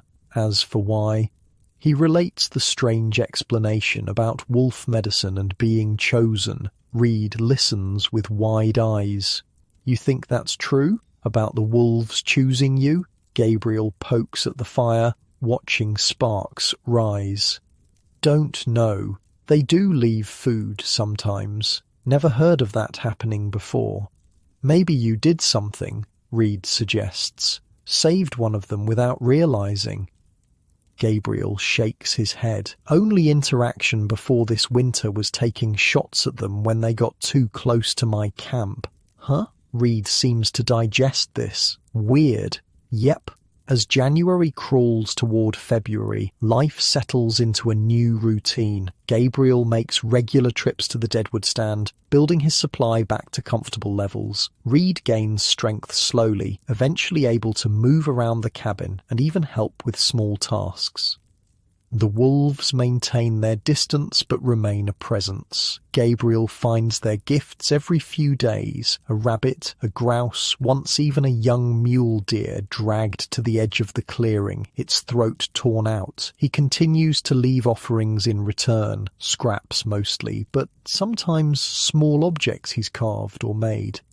One clear, breathtakingly cold night, the stars brittle and sharp in the black sky, Gabriel hears the wolves howling with unusual intensity. He steps outside to listen, the temperature so low his breath freezes in his beard almost instantly. The howls have a different quality tonight, excited, almost jubilant. Reed appears at the door behind him, wrapped in a blanket. "What is it?" he asks, his voice still weak but stronger than before.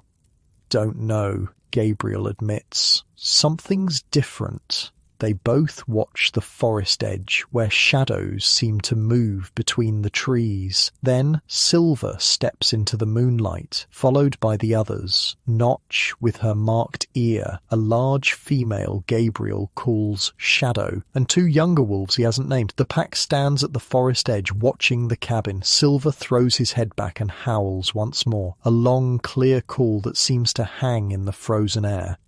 "Jesus," Reed whispers. "It's like they're talking to you." Gabriel has the same strange feeling. Maybe they are. As if in response, Silver steps forward into the clearing, coming closer to the cabin than ever before. In the moonlight, Gabriel can see every detail, the thick winter coat, the intelligent eyes, the lean strength, still evident despite the harsh season. Silver stops about 20 yards away. For a long moment, wolf and man simply look at each other across the snow-covered clearing. Then Silver turns and lopes back to the waiting pack. Together, they melt away into the forest. The encounter leaves Gabriel strangely moved, as if something significant has passed between them, though he couldn't possibly say what. Reed, shivering beside him, breaks the spell. "That was the weirdest damn thing I've ever seen." Gabriel nods slowly. "Welcome to the mountains." Inside, as they warm themselves by the fire, Reed asks the question that's been forming in Gabriel's mind as well. "What do you think they wanted?" Gabriel stares into the flames, considering. "Kanosh would say they were giving me a message." "What kind of message?" "Don't know." Gabriel adds another log to the fire. "But I got a feeling things are about to change." Reed raises an eyebrow. "Change how?" Gabriel looks toward the window, where the frozen night presses against the oiled paper covering. Guess we'll find out. The change comes 3 days later, with the wind. Gabriel wakes to a sound he's never heard before, a deep, rhythmic thrumming that seems to vibrate through the cabin's walls. For a moment, he thinks it might be an earthquake. Then he recognizes it. Wind. But not the normal mountain wind. Something different. Reed is awake too, sitting up in his bedroll, eyes wide. What is that? Gabriel moves to the window, wiping frost from the oiled paper to peer outside. The pre-dawn light shows trees bending almost double, snow swirling in massive clouds. But there's something else. The air looks different. Warmer, somehow. Chinook, Gabriel says, the word coming to him from some half-remembered conversation at a rendezvous. Warm wind from the west. Reed joins him at the window, blanket wrapped around his shoulders. He's regained enough strength to move around the cabin now, though extended activity still leaves him winded. Never heard of it. Happens sometimes in winter. Warm air comes over the mountains, melts everything for a few days. Old trappers call it the snow eater. As if to confirm his words, a massive chunk of snow slides from the cabin roof, hitting the ground with a muffled whomp. By full daylight, the transformation is astonishing. The temperature has risen at least 50 degrees in just hours. Snow is melting everywhere, running in rivulets, dripping from trees, collapsing in wet heaps. The air feels almost balmy compared to the bitter cold they've endured for months. Gabriel steps outside without his heavy furs for the first time since November, marvelling at the change. The thermometer reads 45 degrees, practically summer after weeks of sub-zero temperatures. It's incredible, Reed says, joining him at the door, breathing the warm air deeply. How long will it last? Few days, maybe. Week at most. Gabriel surveys the rapidly changing landscape. Then winter comes back, usually harder than before. Reed's face falls slightly. Oh, but it's a break, Gabriel adds, not wanting to dampen the younger man's spirits. Chance to do things we couldn't before. And there's plenty to do. The Chinook offers a rare opportunity to make repairs, gather more wood without freezing, possibly even hunt more effectively as animals emerge from their winter hiding places. What can I help with? Reed asks, eager despite his lingering weakness. Gabriel considers him. Reed is still pale, still too thin, but the desperate grey pallor has left his face. Could use help stretching the wolverine pelt, been waiting for a warmer day. It's a good task for Reed, important but not too strenuous. The pelt has been curing for weeks, preserved by the cold. Now it needs proper stretching to be useful. As they work together, setting up a simple wooden frame and carefully stretching the pelt, Gabriel finds himself oddly comfortable with Reed's presence. The young man asks good questions, learns quickly, and doesn't fill the air with needless chatter.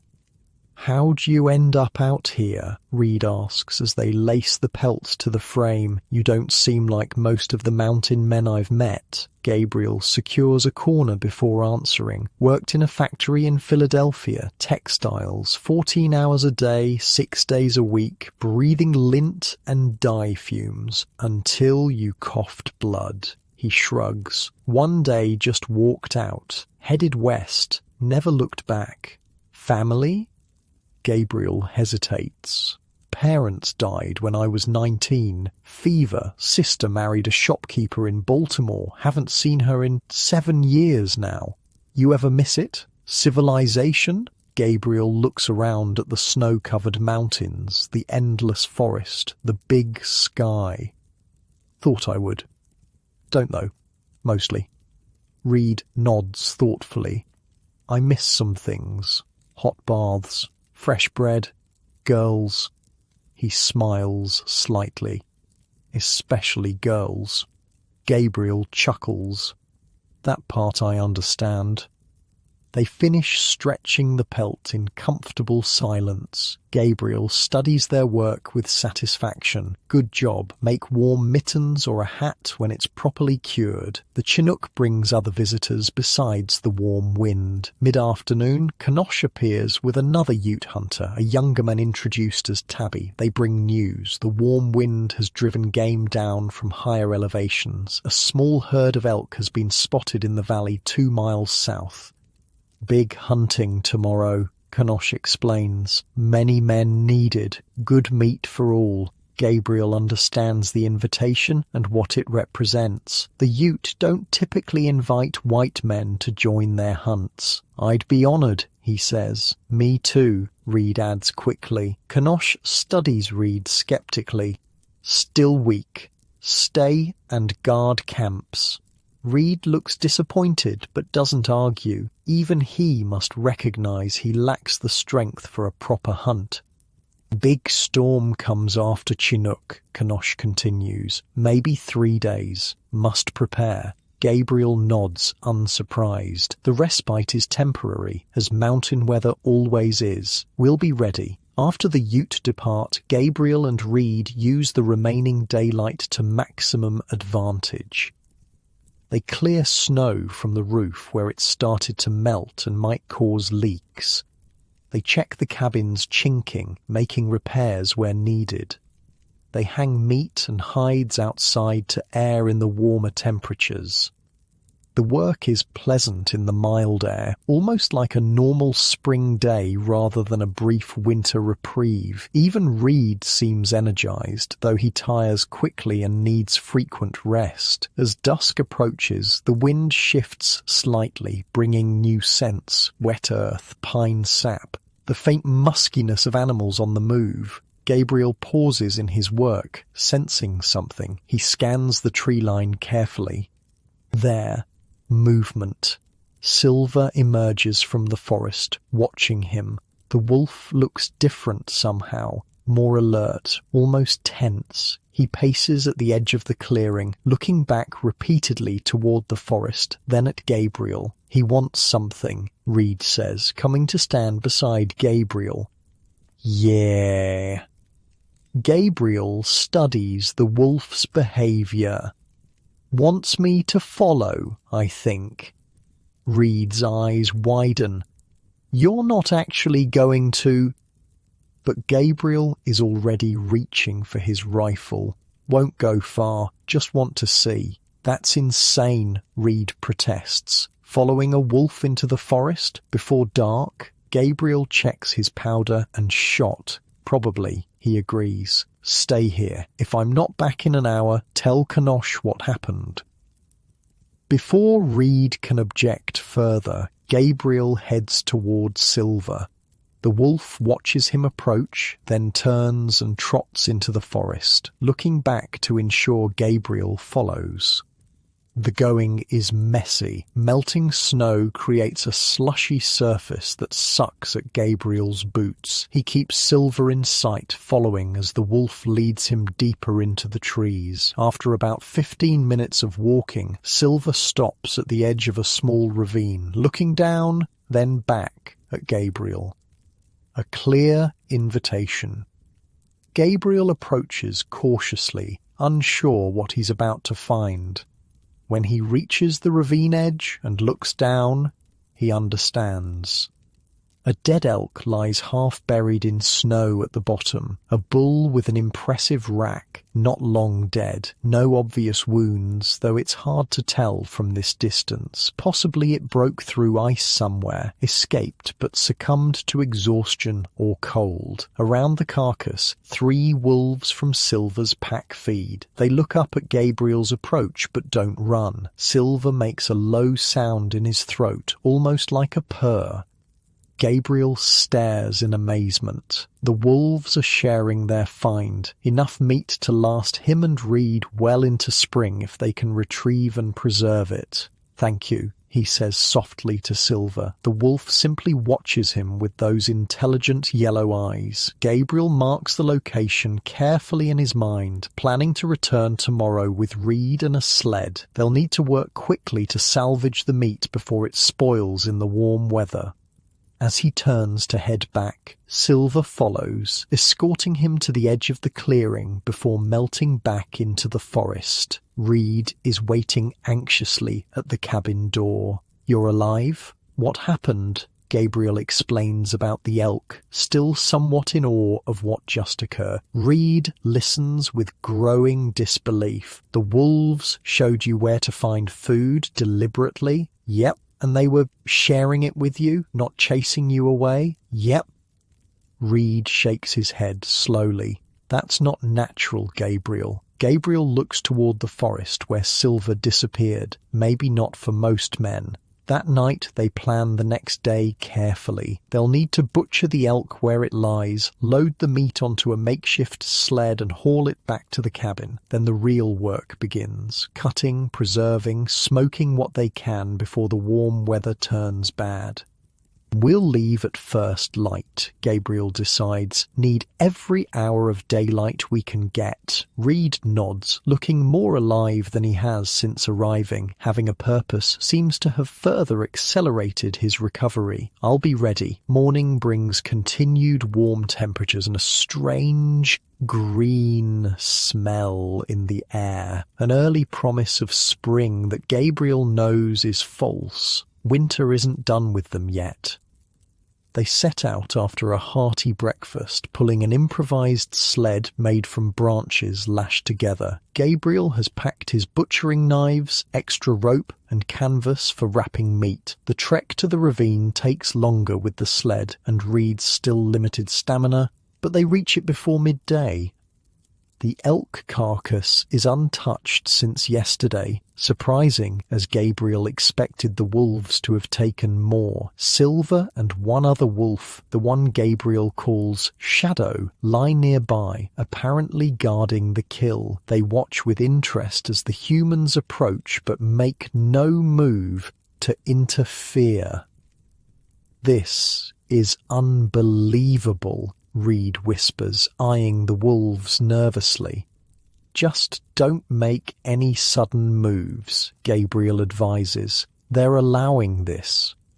The butchering is hard, messy work. Gabriel shows Reed how to make the initial cuts, how to separate muscle from bone, how to identify the prime sections worth taking versus what they'll leave for the wolves. The warm air means flies are already beginning to appear. They need to work quickly. By mid-afternoon, they've loaded the sled with as much meat as they can manage, easily 200 pounds of prime elk, more than enough to see them through the remainder of winter with careful preservation. Gabriel approaches the remaining carcass, where perhaps half the meat still remains. He looks at Silver, who has watched the entire process with seemingly patient interest. "The rest is yours," Gabriel says, making a small gesture of offering. "Thank you."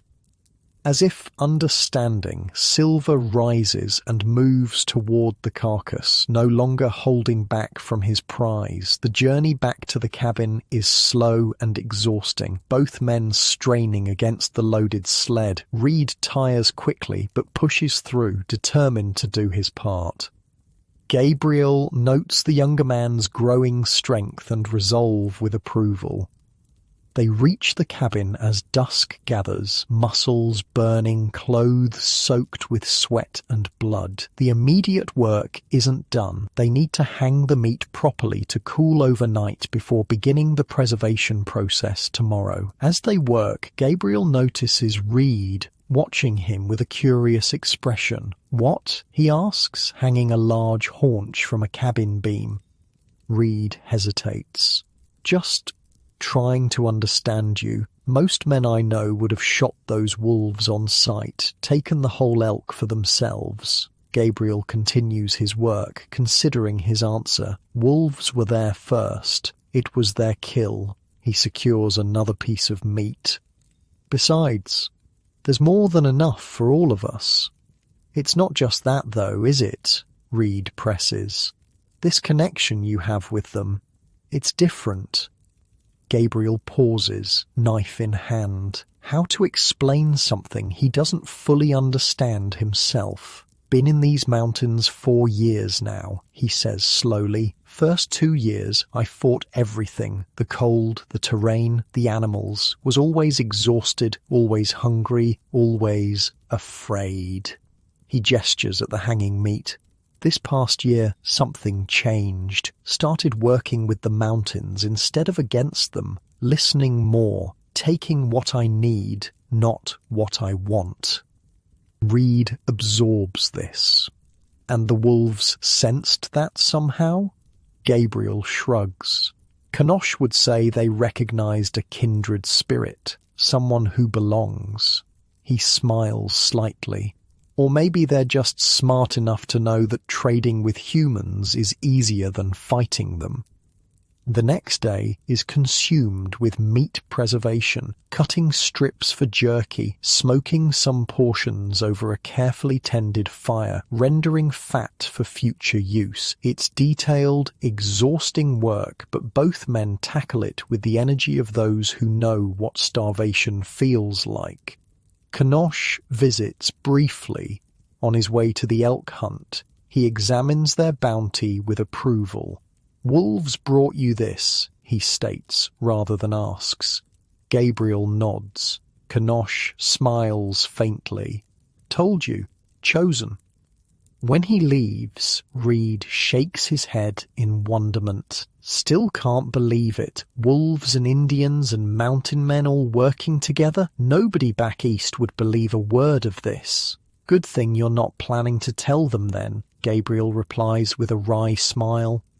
The Chinook holds for 2 more days, precious time they use to maximum advantage. They gather more wood from the stand Kanosh showed them, repair Gabriel's snowshoes, and finish preserving all the elk meat. The cabin now smells strongly of smoke and meat, but the hanging racks are full, security against whatever winter still has in store.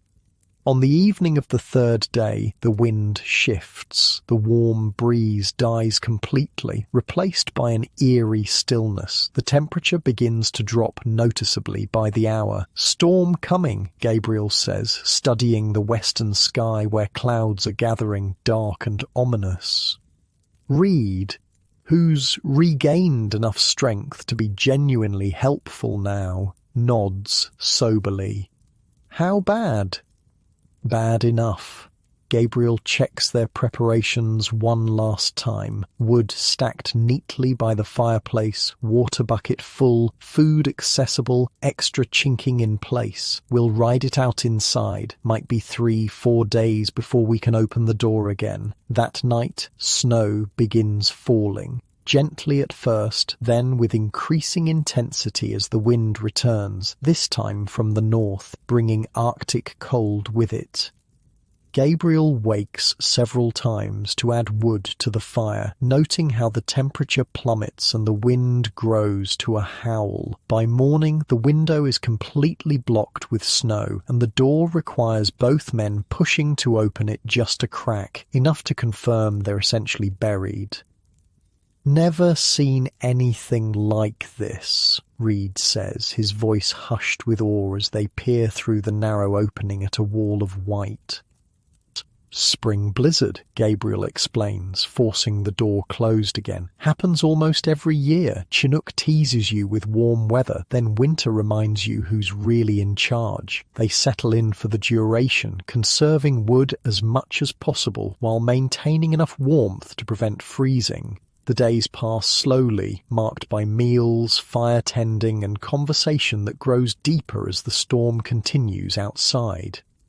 Reed speaks of Boston, of the merchant father who wanted him to follow in the family business, of his rebellion in heading west to seek adventure. He talks of Margaret, the girl he hopes to marry if he makes it back alive. In turn, Gabriel finds himself sharing more than he has with anyone in years. Stories of his factory days, of the sister he still writes to occasionally, of his first disastrous winter in the mountains when he nearly starved because he didn't know how to preserve meat properly. "Would you ever go back?" Reed asks on the third night of their confinement. "To civilization?" Gabriel pokes at the fire, watching the embers glow and fade. "Used to think no, never, but sometimes," he hesitates. "Sometimes I think about having a place, not in a city, maybe a small settlement, somewhere I could have a proper garden, maybe some livestock." "A wife? Family?" Reed prompts. Gabriel snorts. "Been alone too long for that. Wouldn't know how to act around a woman anymore." "You'd remember quick enough," Reed says with a grin.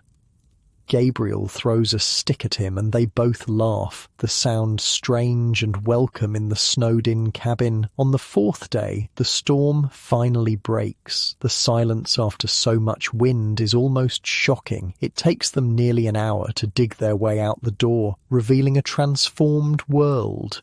Snow drifted higher than Gabriel's head in places, the entire clearing reshaped by wind and snow.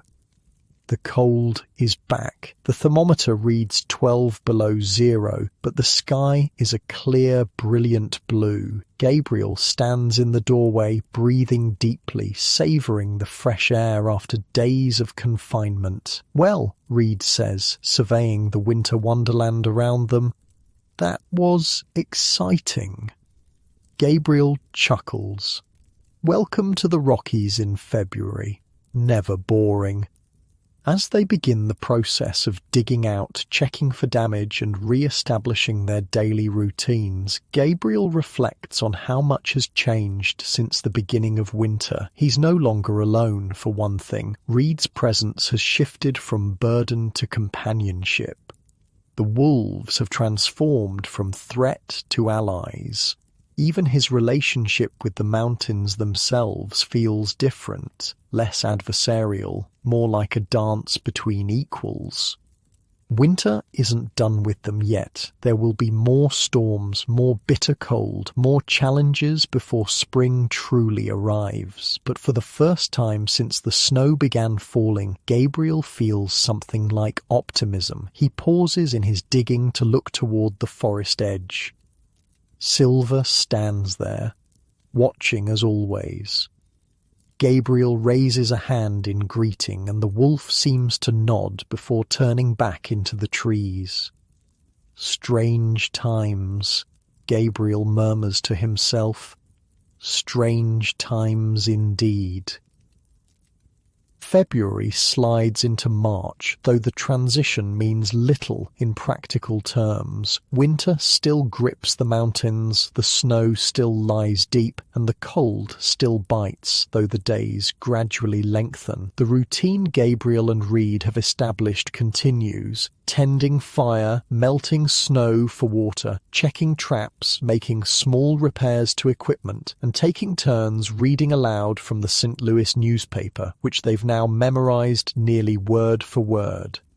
The elk meat has proven a godsend. With full bellies, the cold seems less threatening, and their minds work better. Gabriel finds himself thinking beyond mere survival for the first time in months, planning improvements to the cabin for next winter, considering where to set his trap lines when spring finally arrives. Reed, fully recovered now, has grown restless. He paces the small cabin when weather keeps them inside, which is often. He talks increasingly of Boston, of Margaret, of plans for the future that have no place for mountain winters. "Think your party's still camped down in the valley?" Gabriel asks one evening, recognizing the younger man's growing cabin fever. Reed looks up from repairing a torn moccasin, a skill Gabriel taught him last week. If they're smart, that or they headed south to winter in Santa Fe. He hesitates. "Been thinking maybe I should try to find them when the snow melts enough." Gabriel nods, unsurprised. He'd seen this coming. "Probably wise." They might be worried about you.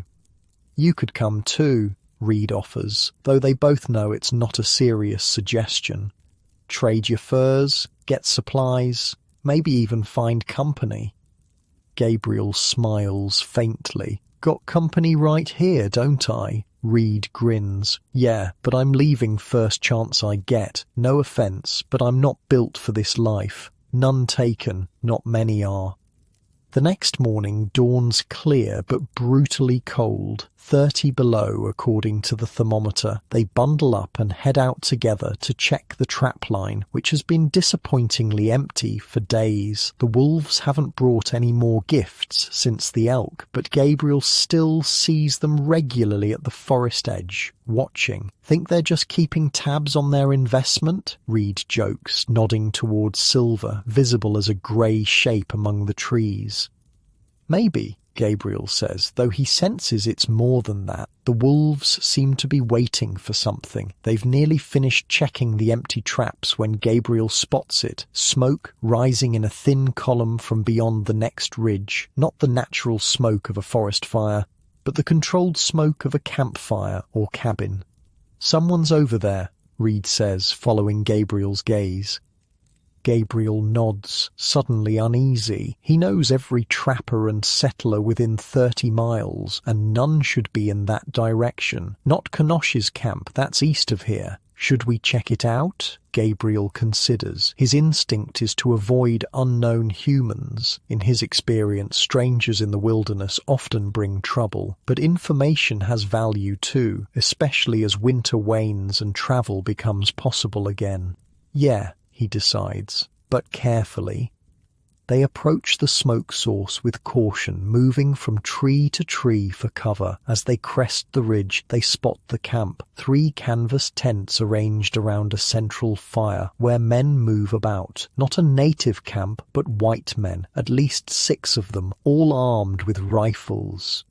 Those aren't trappers, Gabriel whispers, taking in the group's appearance. Their clothes are too new, their equipment too matched. Looks military, maybe?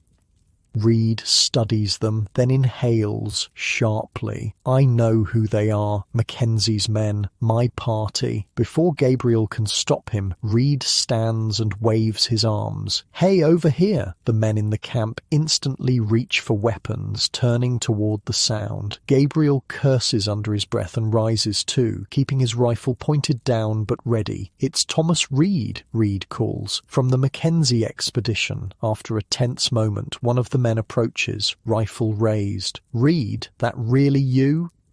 Yes, I got separated in the January blizzard. The man lowers his weapon slightly and turns to shout to the others. It's Reed. He's alive. What follows is a boisterous reunion. The Mackenzie party had indeed wintered in the valley, believing Reed long dead. This group of 6 had been sent to hunt and scout as supplies ran low, and the weather improved slightly. They're overjoyed to find their lost companion alive.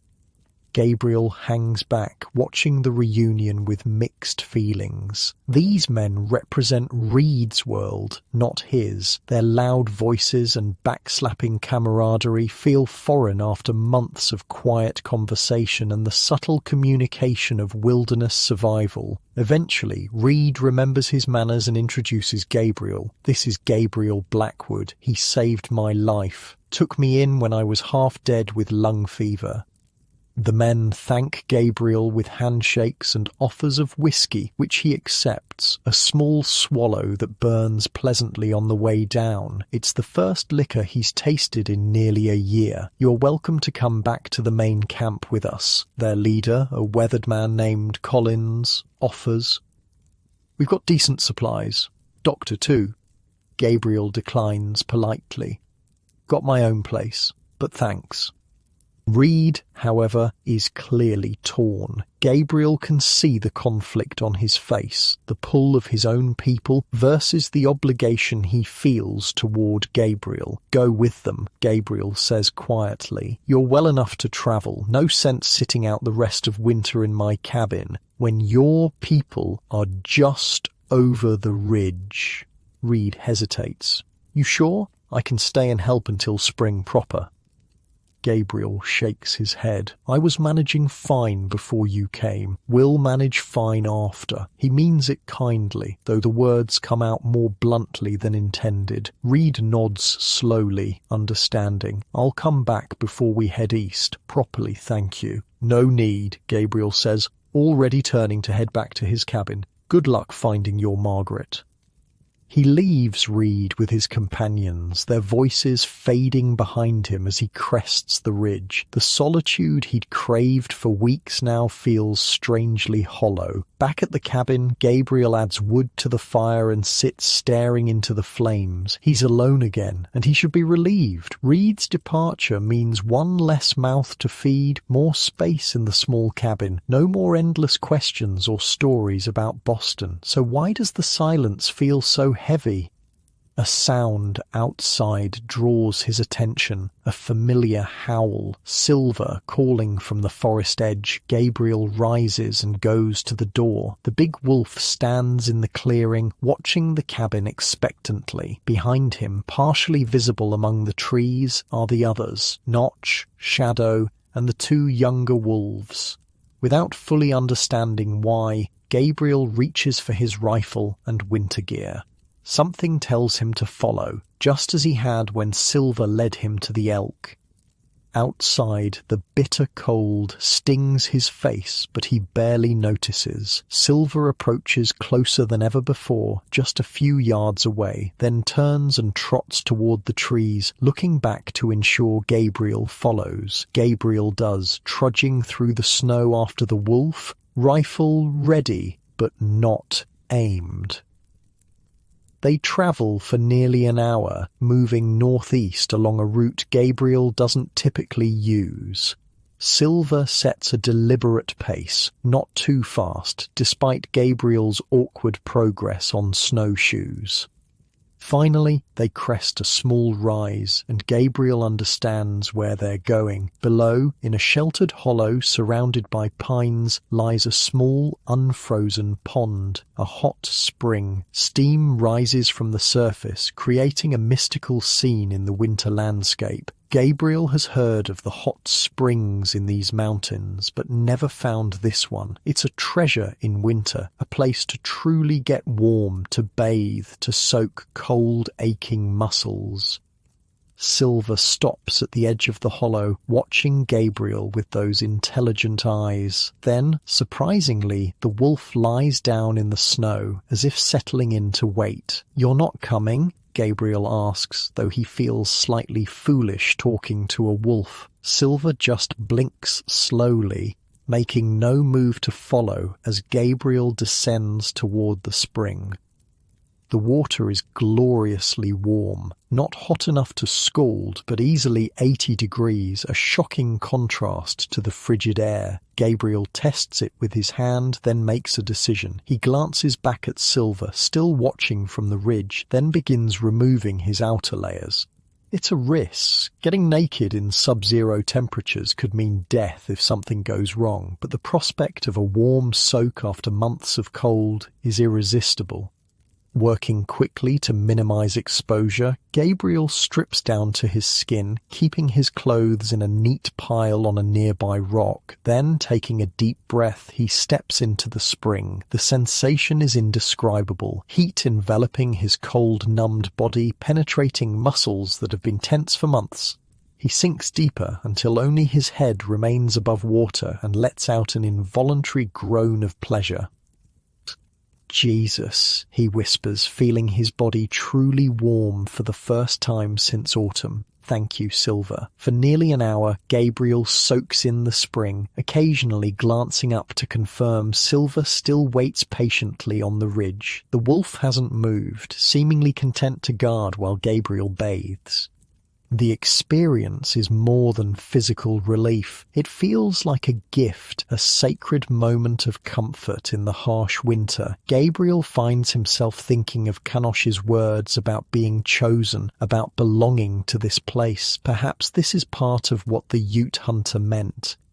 Eventually, practicality forces him from the water. The sun is lowering, and being caught outdoors after dark in wet clothes would be fatal. Reluctantly, Gabriel emerges from the spring, drying quickly with a scrap of hide before dressing rapidly in his still warm clothes.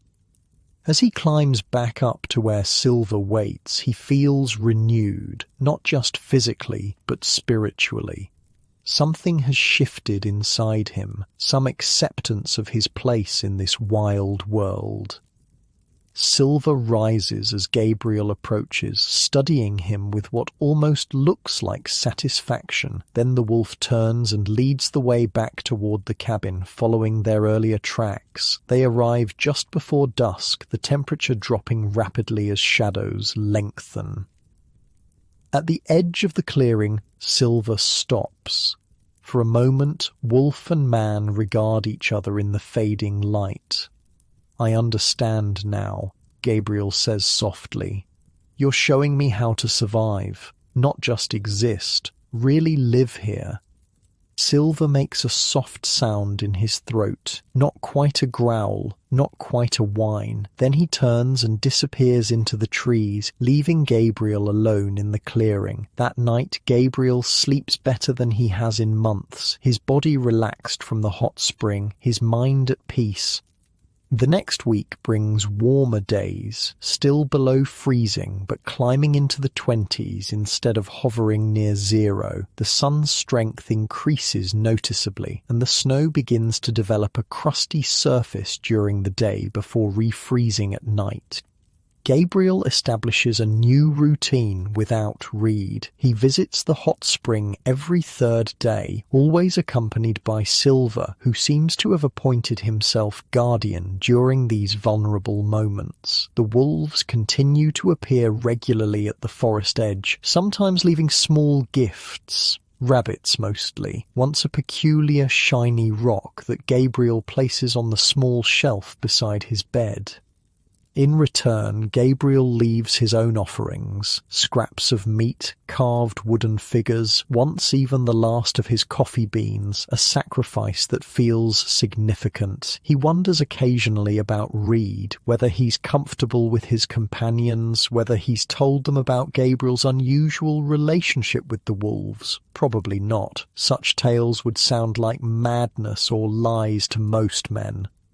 As March progresses, the first subtle signs of the coming thaw appear. Icicles drip during the warmest part of the day. Small patches of ground become visible on south-facing slopes. Birds return from their southern migrations, filling the forest with sound after months of silence. Gabriel keeps busy, repairing equipment, planning his spring trap lines, preparing for the muddy season that will come before true spring. But a question nags at him increasingly. What next? For 3 winters, his only goal has been survival. Now, with the elk meat securing his food needs and the wolf pack providing an unexpected alliance, survival seems less precarious. His thoughts turn more often to what Reed asked. Would he ever go back? Not to Philadelphia or factory work, certainly, but perhaps to some form of community? The question remains unanswered as a late winter storm blows in, dropping 8 inches of fresh snow and reminding Gabriel that winter isn't done yet, despite the calendar's progression. He's checking his trapline after the storm when he hears gunshots, 3 in rapid succession, followed by 2 more coming from the direction of the Mackenzie camp. Gabriel hesitates. The shots could be hunting, but the pattern suggests signaling. Something's wrong. He deliberates only briefly before changing course, heading toward the camp. The snow is deep and progress slow, but he pushes on, some instinct telling him that the shots mean trouble. As he nears the ridge overlooking the camp, he moves more cautiously, using the trees for cover. The scene below makes his blood run cold. The tents are half collapsed, equipment scattered, and 2 bodies lie in the snow. No movement is visible. Gabriel scans the area carefully before approaching, rifle ready. As he enters the camp, the signs of violence become clearer. Bullet holes in the tents, blood-stained snow, supplies strewn about as if looted. The bodies are Collins and another man Gabriel didn't know. Both shot multiple times. They've been dead for hours, their blood frozen on the snow. Gabriel checks the rest of the camp, finding no other bodies but signs that the remaining men fled, tracks leading south in obvious haste. Among the scattered supplies, he finds a blood-stained journal with Reed's name inside the cover. More blood trails lead into the trees northward. Different from the tracks of the fleeing survivors, someone wounded went that direction. Gabriel follows the blood trail, moving carefully, all senses alert. The splashes of crimson stand out vividly against the white snow, becoming more frequent as he progresses. About half a mile from camp, he finds Reed. The young man lies propped against a pine tree, his coat soaked with blood from a wound in his side. He's conscious, but barely, his face grey with shock and blood loss. "Gabriel," he whispers, eyes focusing with difficulty. "Don't talk," Gabriel says, quickly assessing the wound. Gunshot entered the right side below the ribs. No exit wound. Bad, but not immediately fatal if the bleeding can be stopped. "Indians," Reed manages. "Blackfoot. Wanted our guns." Gabriel shakes his head. "Save your strength. Need to get you back to my cabin."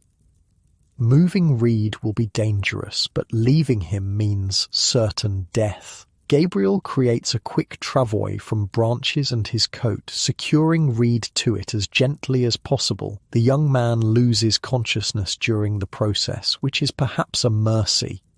The journey back to the cabin is grueling. Gabriel strains against the travois, forcing his way through deep snow, stopping frequently to check Reed's condition. The blood trail behind them is concerning, but the cold may actually be helping, slowing the bleeding through constricted blood vessels. Near the halfway point, movement in the trees catches Gabriel's attention. Silver appears, followed by Notch and Shadow. The wolves pace alongside for a while, then Silver peels off, moving ahead rapidly through the forest. When Gabriel finally drags the travois into the clearing before his cabin, he's shocked to find Kanosh waiting, Silver sitting calmly beside him. "Wolf said you need help," Kanosh states simply, moving immediately to examine Reed. Gabriel is too exhausted and worried to question the Ute's sudden appearance or his claim about Silver. Together, they carry Reed into the cabin and place him on Gabriel's bed. Kanosh examines the wound with practiced hands. Bullet still inside, must come out. Gabriel knows what this means. Pain for Reed that would make his lung fever seem pleasant by comparison. Will he survive it?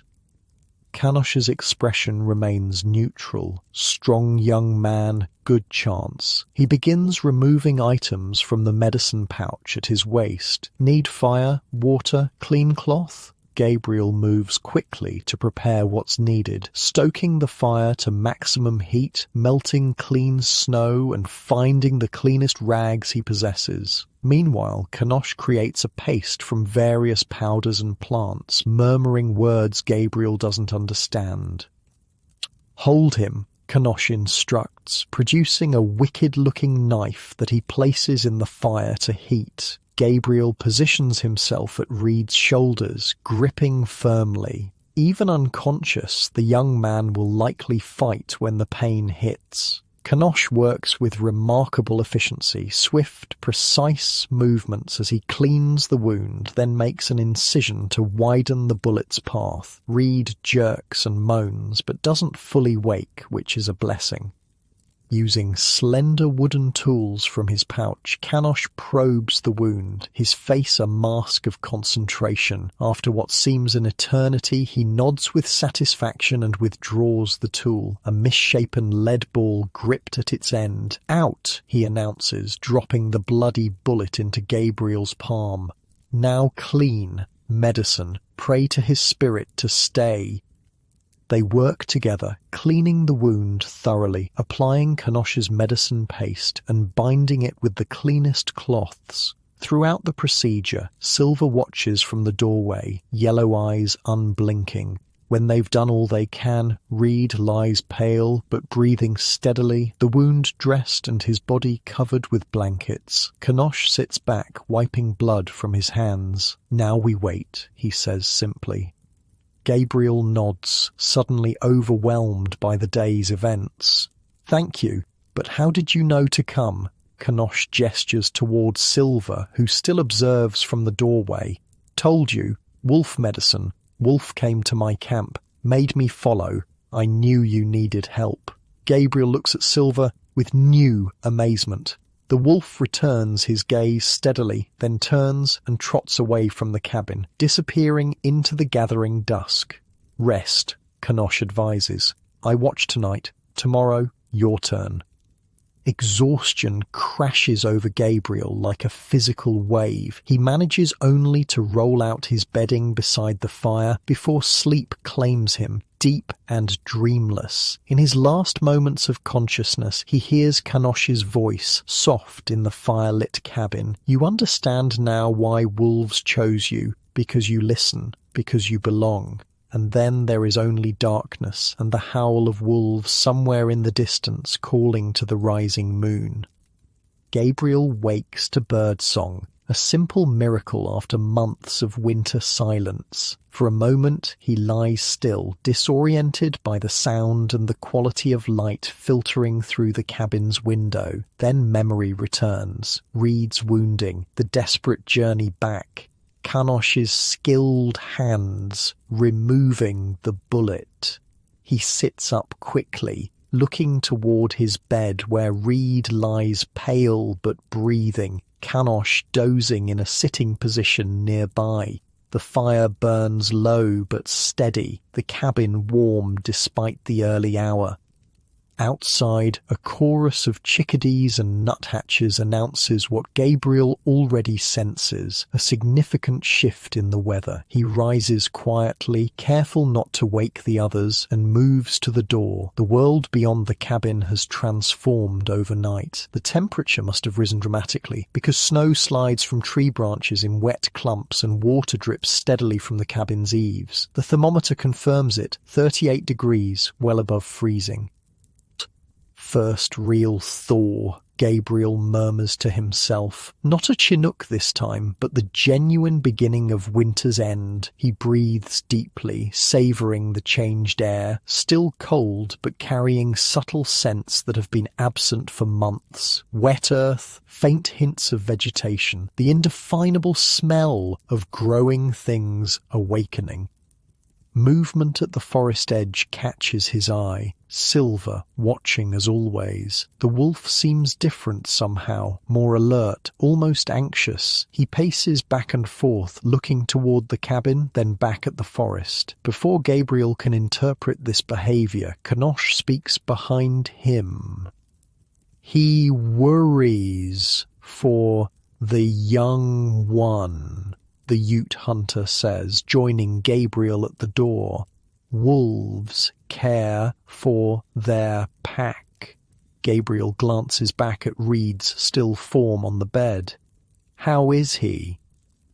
Fever, but not bad fever. Good sign. Kanosh nods slightly. Will live, I think, if infection stays away. Relief floods through Gabriel. He hadn't realized until this moment how much he's come to care for Reed's survival. Thank you for coming, for helping. Kanosh acknowledges this with a slight gesture. Wolf brought me. Thank him. As if hearing his cue, Silver approaches closer than ever before, coming within 10 yards of the cabin before stopping. His gaze fixes on Gabriel with unnerving intensity. What does he want? Gabriel asks quietly. Kanosh studies the wolf. Change comes. He feels it. The Ute hunter looks up at the dripping eaves, the melting snow. Dangerous time now. Water everywhere. Ice breaking. Animals hungry after long winter. Gabriel nods his understanding. The thaw, while welcome, brings its own hazards. Snowmelt creates treacherous conditions, mud that can swallow a horse, rivers that transform from solid ice to raging torrents within days, slopes destabilized by water that can slide without warning. Or need to prepare, Gabriel says, mentally cataloguing the tasks ahead, securing the cabin against flooding, checking nearby slopes for avalanche risk, ensuring their food remains protected as hungry predators emerge from winter dens. Kanosh hums agreement. I stay one more day, help with the young one, then must return to my people, prepare for moving to summer grounds. Inside the cabin, Reed stirs, moaning softly. Both men move to his side. The young Bostonian's eyes flutter open, clouded with pain and confusion. What happened? He whispers, voice cracked and dry. Gabriel holds a water cup to his lips. Blackfoot attacked your camp. You were shot. Brought you back here. Reed drinks weakly, wincing as the movement pulls at his wound. The others? Gabriel hesitates. Collins and Miller dead. Rest fled south. Reed absorbs this with a grimace. Remember now, they came at dawn, no warning. His eyes close briefly against the memory. How bad am I hit? Bad enough, Gabriel says honestly. But Kanosh removed the ball. Clean wound. You're young, strong, should heal. How long?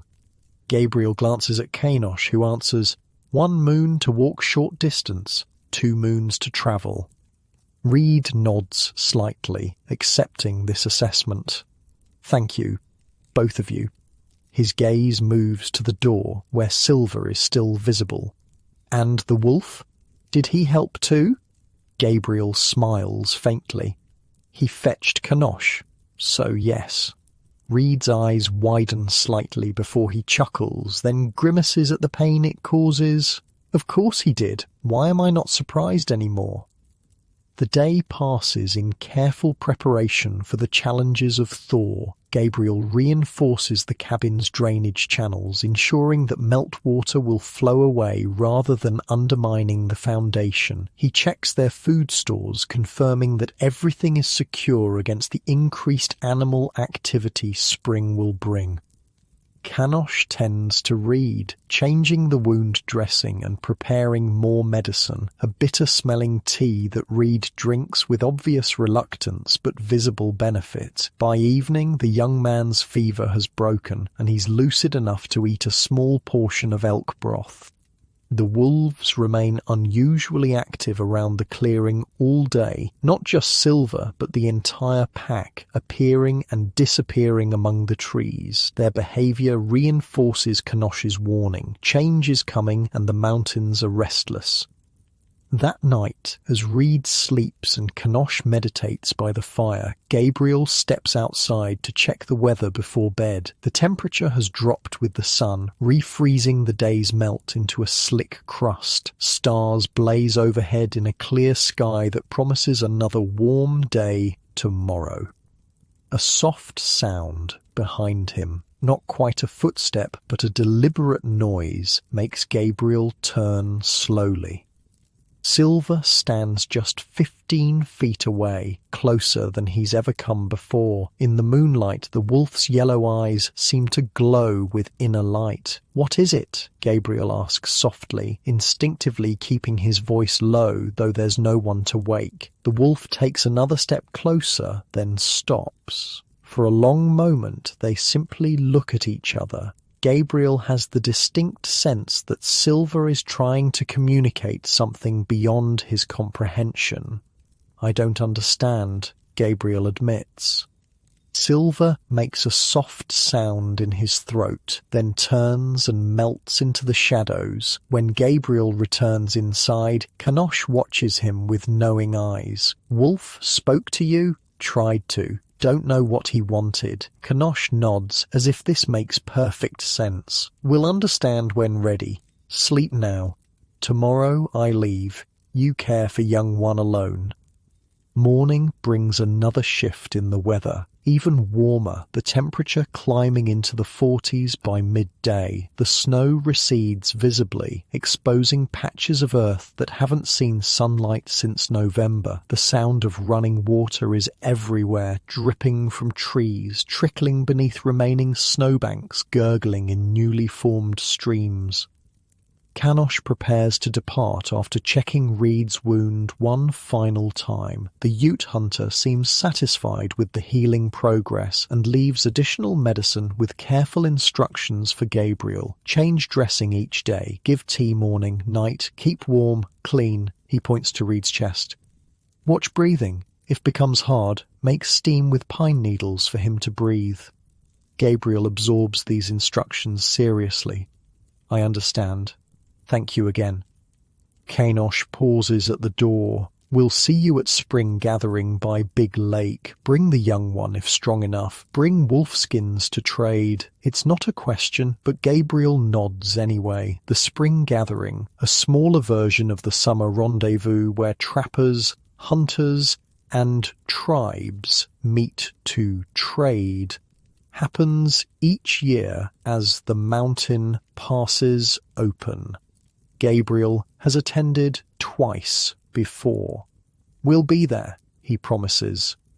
After Canosh departs, Gabriel settles into a new routine, caring for Reed, whose strength returns gradually, while managing the increasingly challenging conditions outside.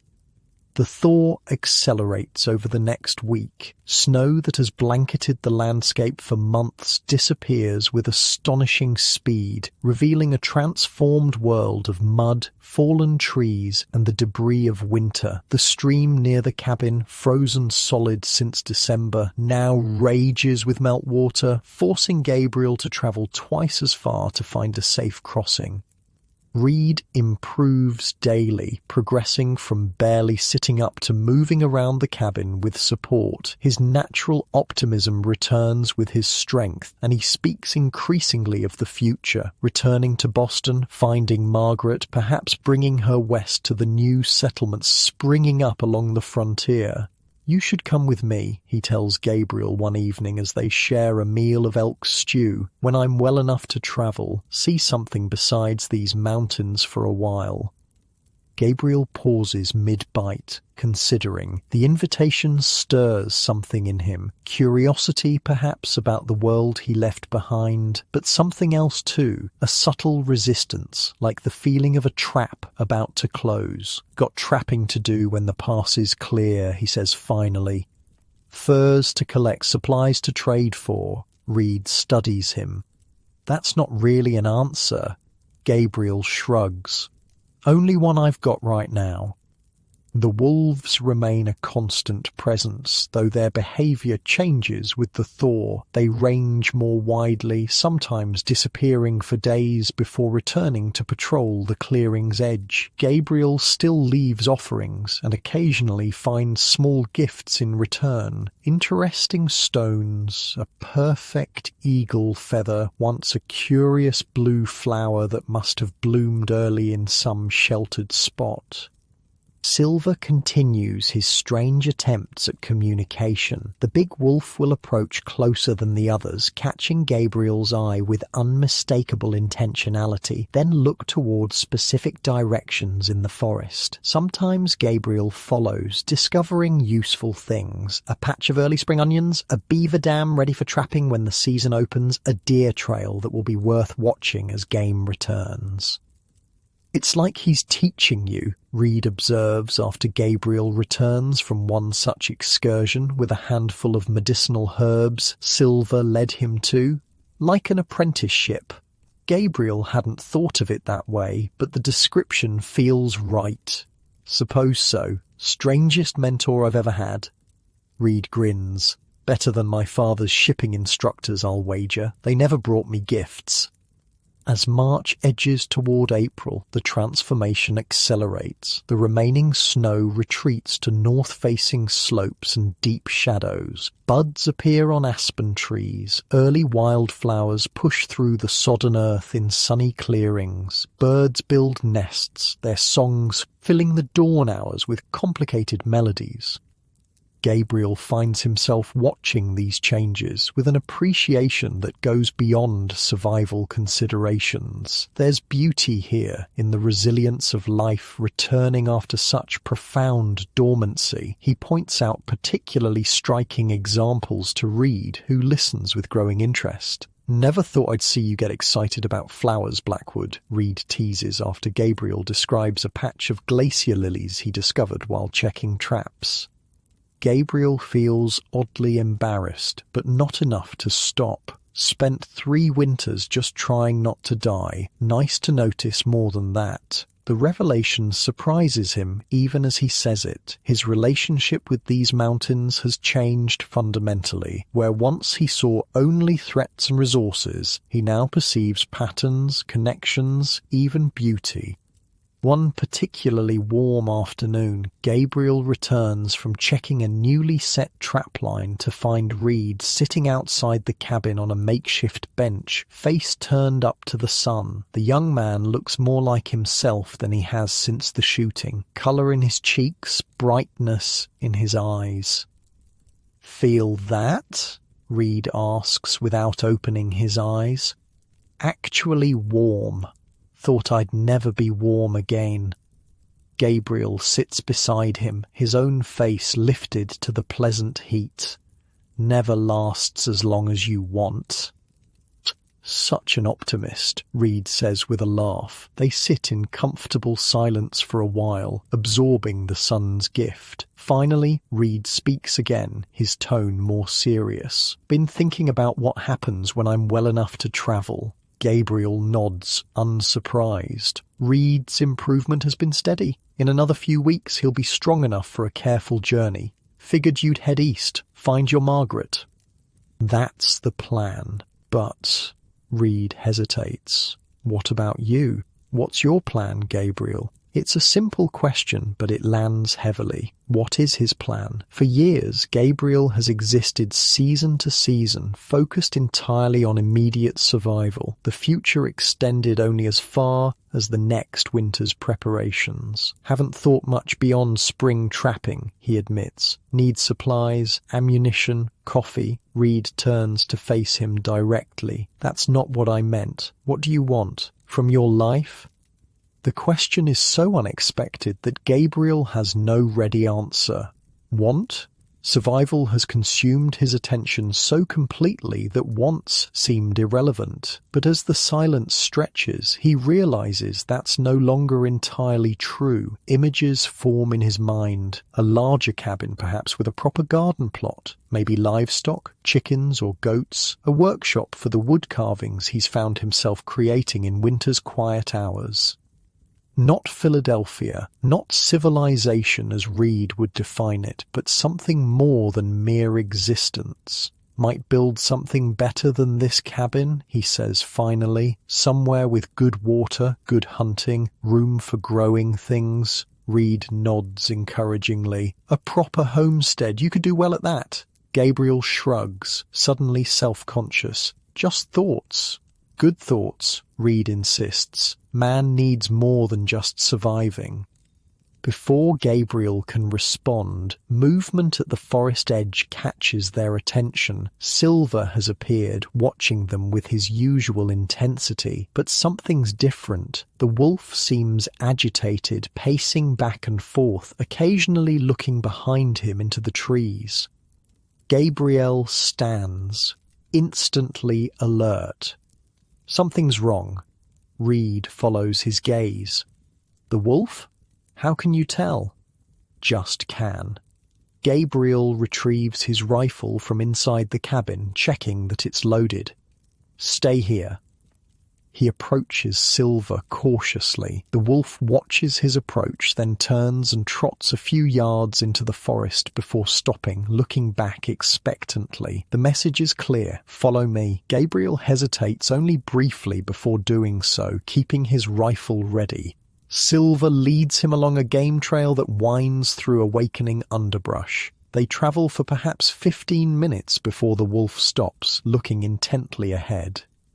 Gabriel follows his gaze and sees it, a bear recently emerged from hibernation, a grizzly, massive even, in its winter-starved state, digging furiously at a fallen log about 50 yards away. The animal hasn't noticed them yet, focused entirely on whatever food it's pursuing.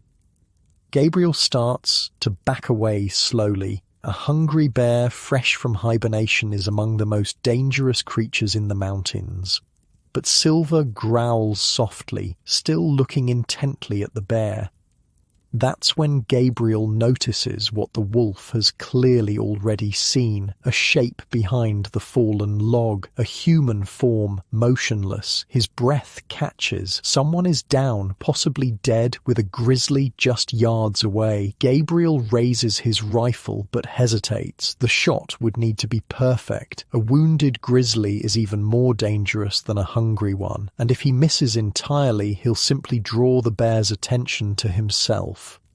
Silver whines softly beside him, yellow eyes fixed on Gabriel's face. There's an expectation there, a trust that Gabriel will handle this threat that the wolf pack cannot. Drawing a deep breath, Gabriel aims carefully, compensating for distance and the slight breeze. He exhales slowly, then squeezes the trigger.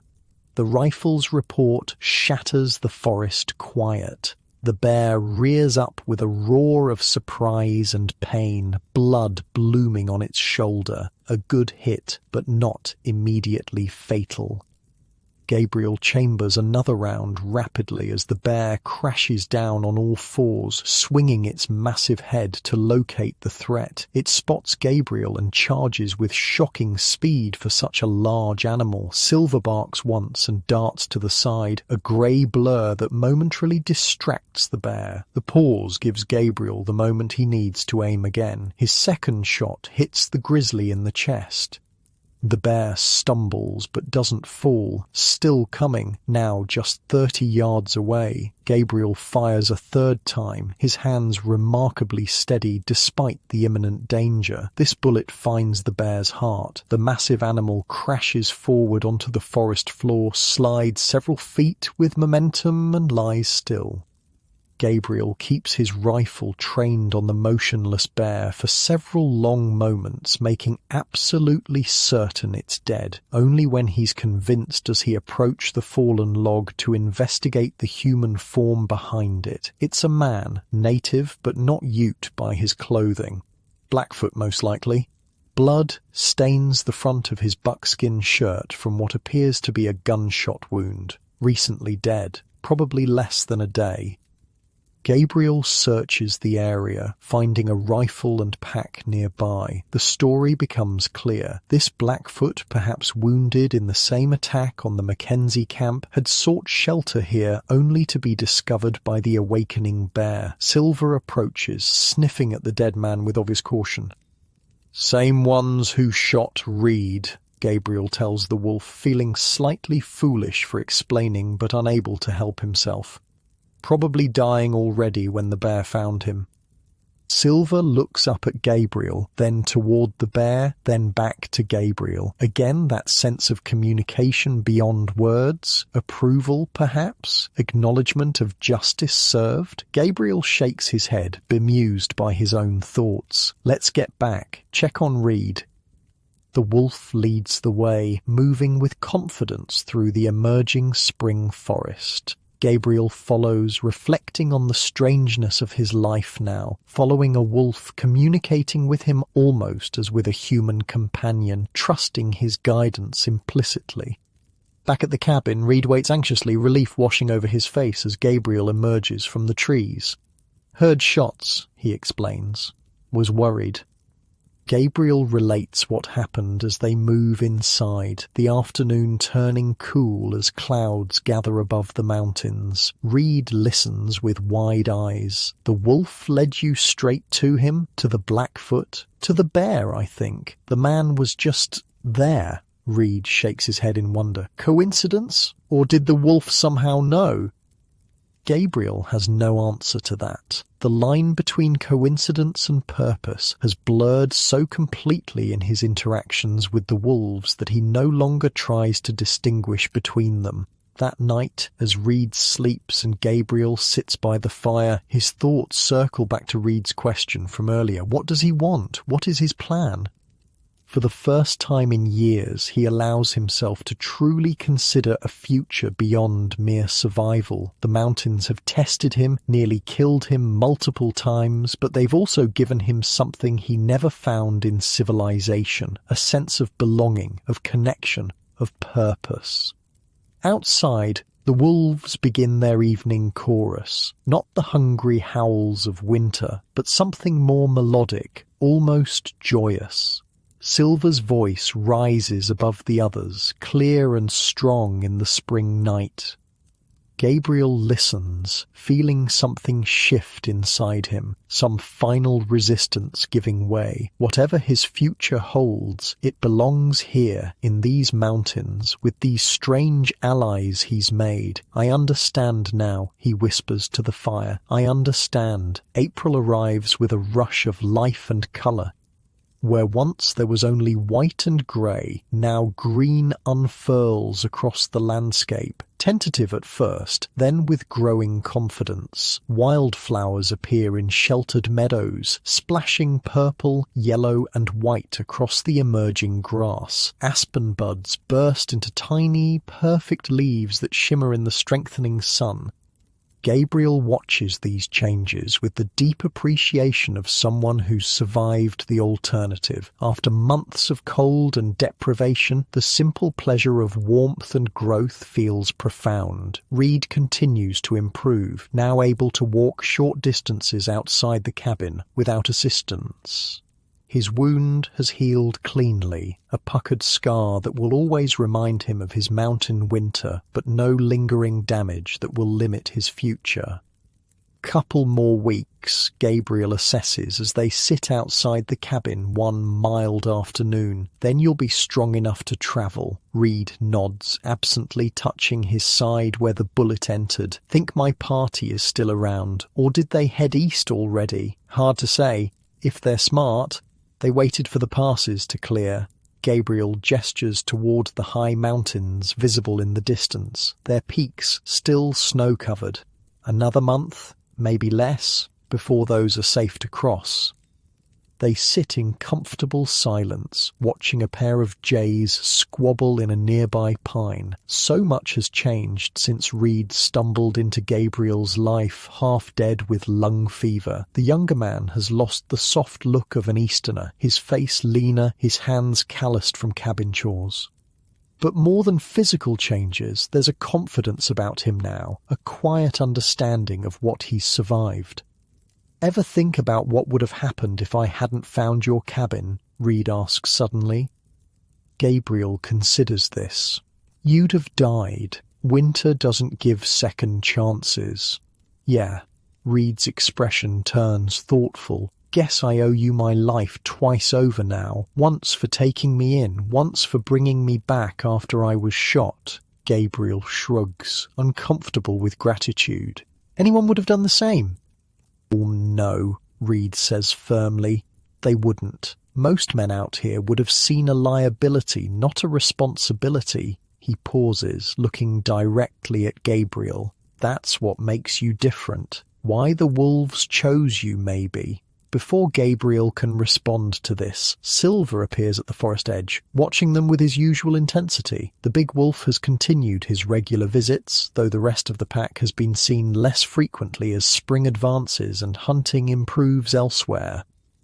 Speaking of your furry friend, Reed nods towards Silver. He's been scarce the past few days. Hunting's better now. Don't need our scraps as much. Reed studies the wolf thoughtfully. Don't think it was ever about the food, really. Not after the first encounters anyway.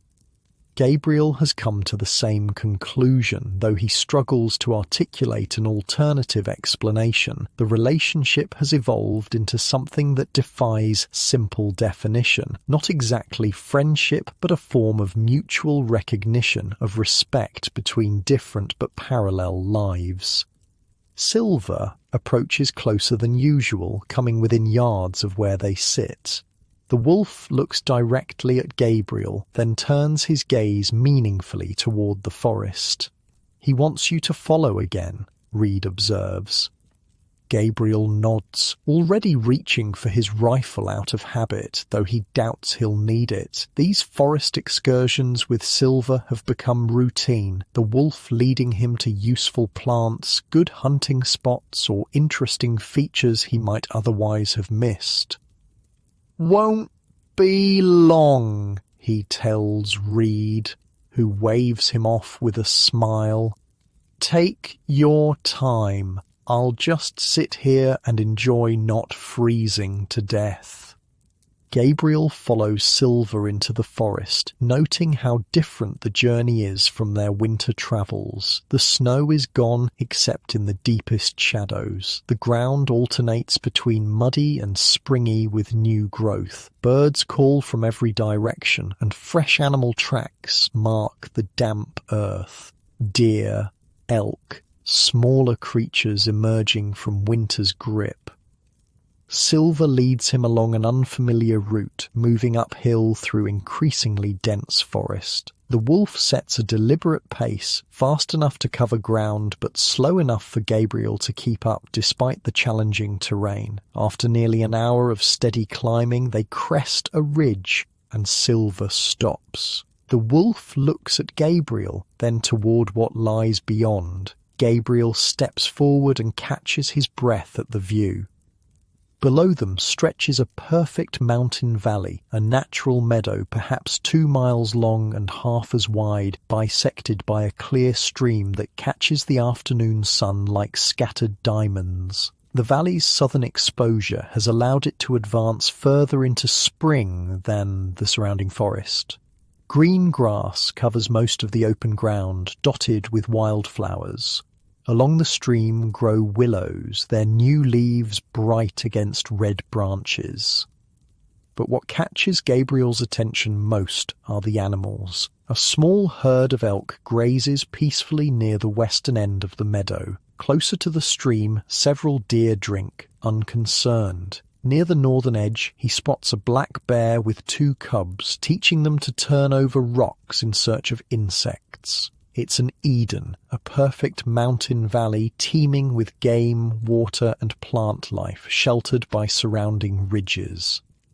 Silver watches Gabriel's reaction with what almost seems like satisfaction. The wolf sits, regarding the valley alongside the man, as if jointly appreciating its beauty and bounty. Gabriel understands immediately. This is what Silver has been trying to communicate, perhaps all along, not just survival tips or hunting opportunities, but a place, a perfect place for both man and wolf. "This is it, isn't it?" Gabriel says softly. "This is what you've been showing me toward."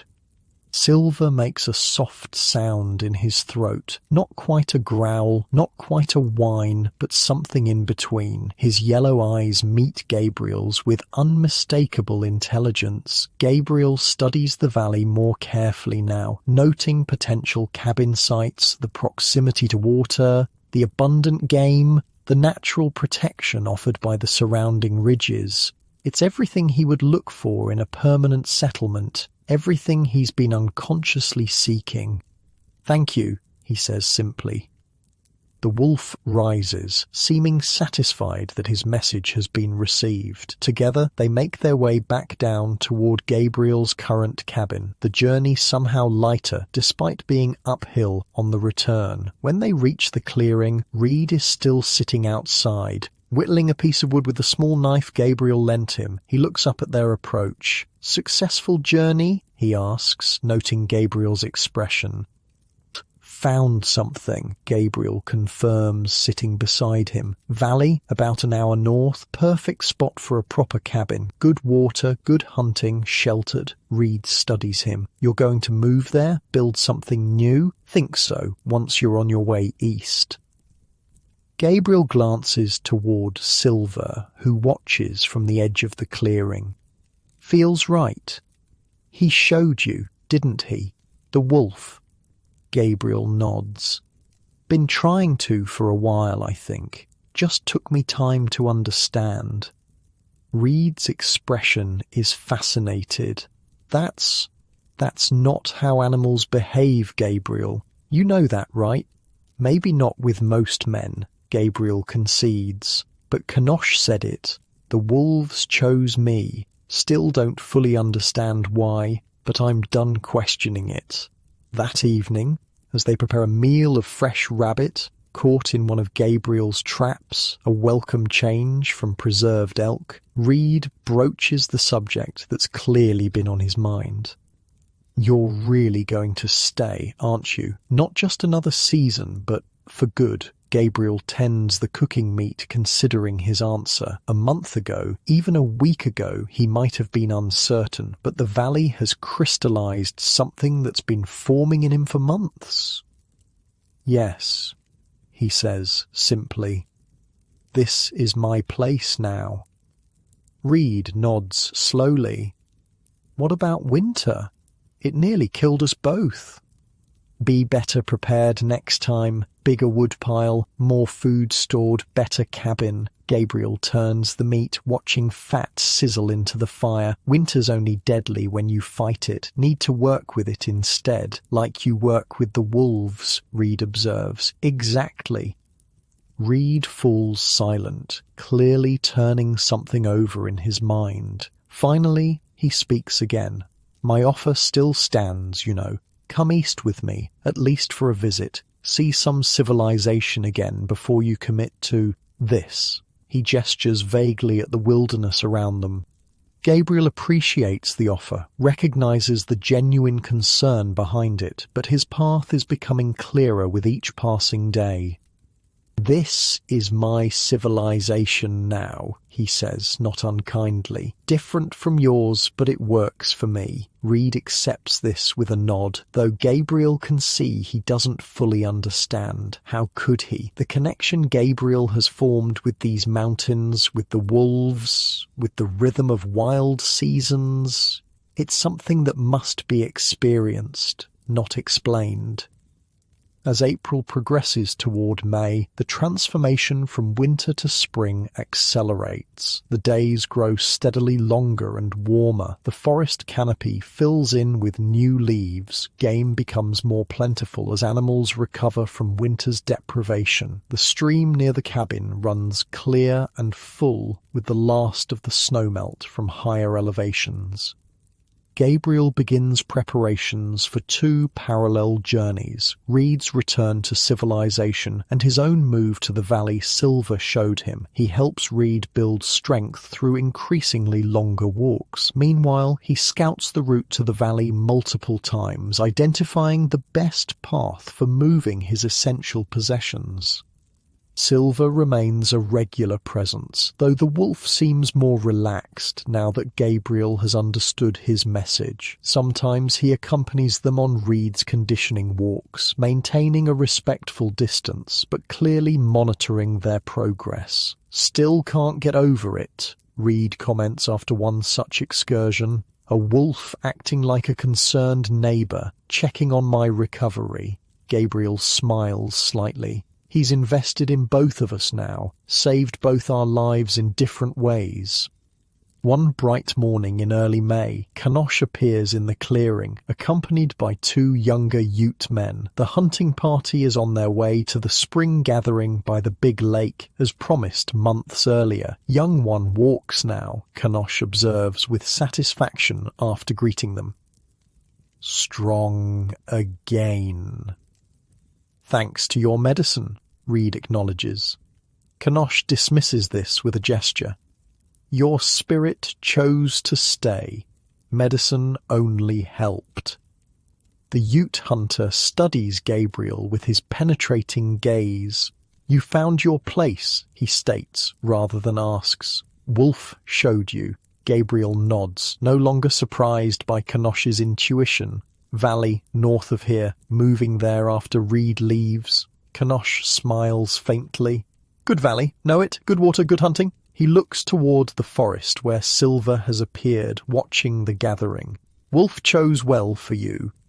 The Ute party stays only briefly, continuing their journey toward the gathering place. Before leaving, Kanosh extends a formal invitation. Bring furs to trade. Both of you welcome. He glances at Reed. Even those returning east should see how tribes and mountain men meet in peace.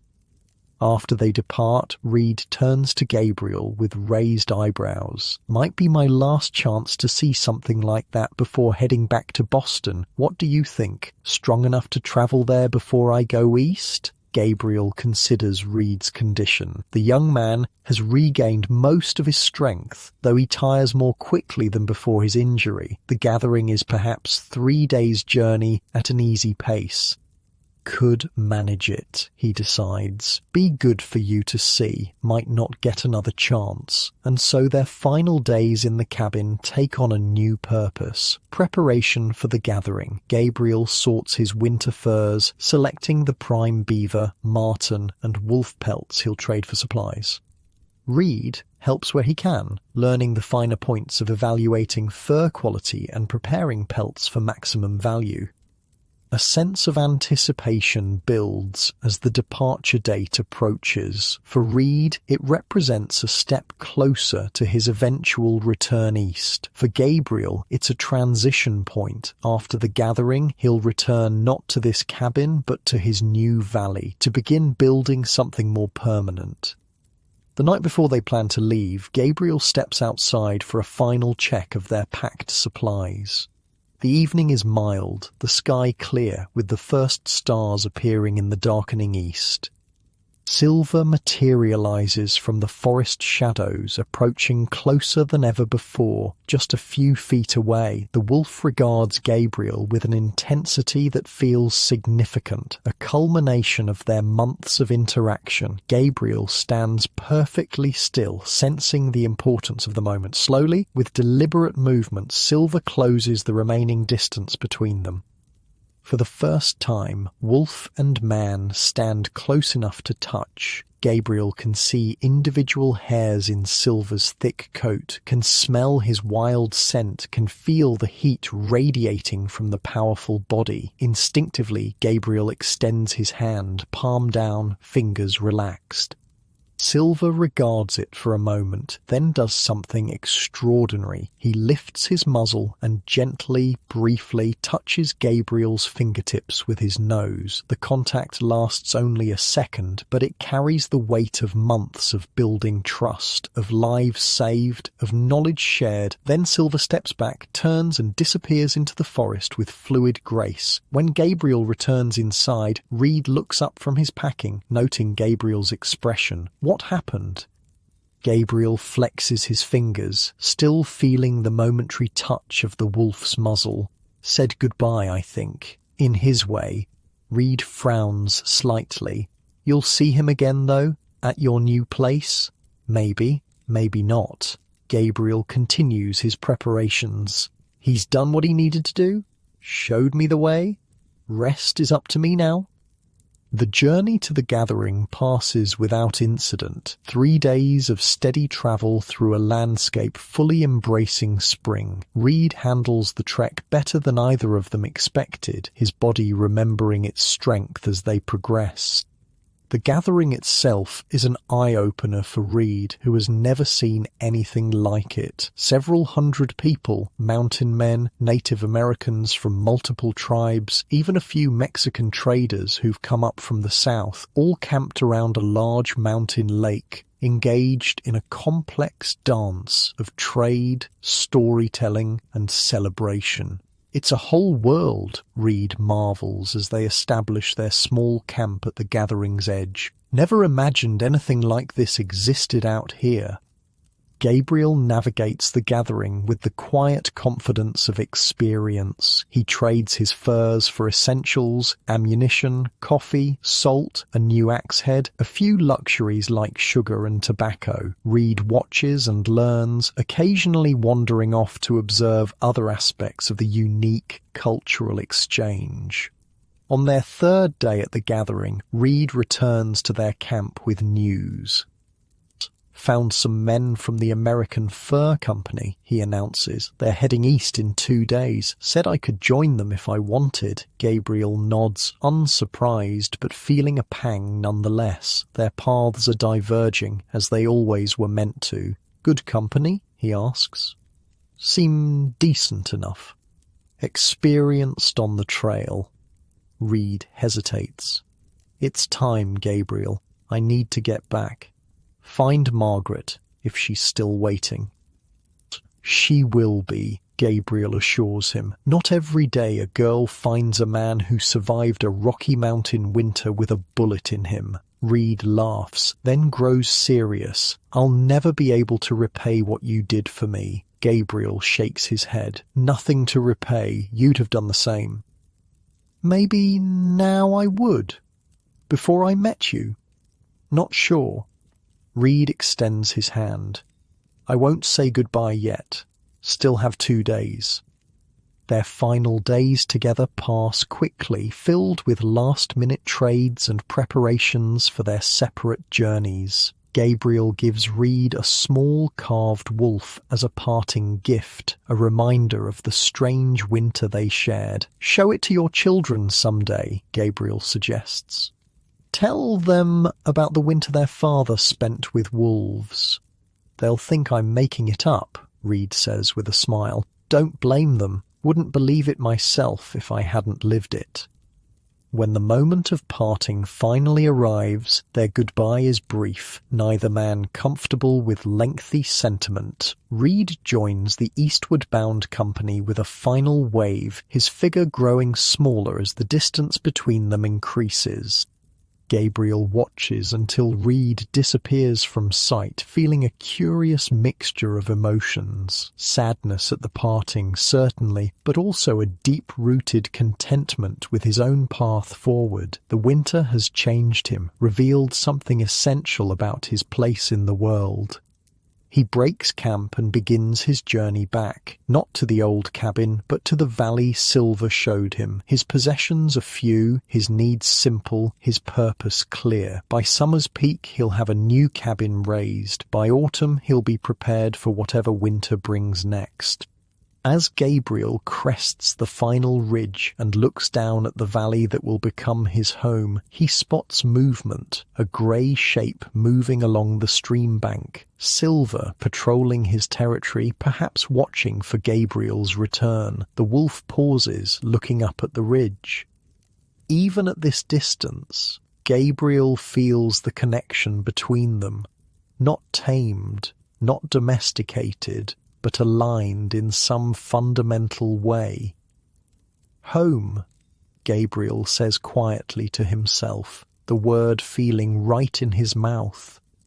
He begins the descent into his valley, into his future, carrying with him the hard-won wisdom of a winter that nearly claimed him. The mountains have tested him, taught him, and finally accepted him, not as a conqueror, but as a part of their wild community.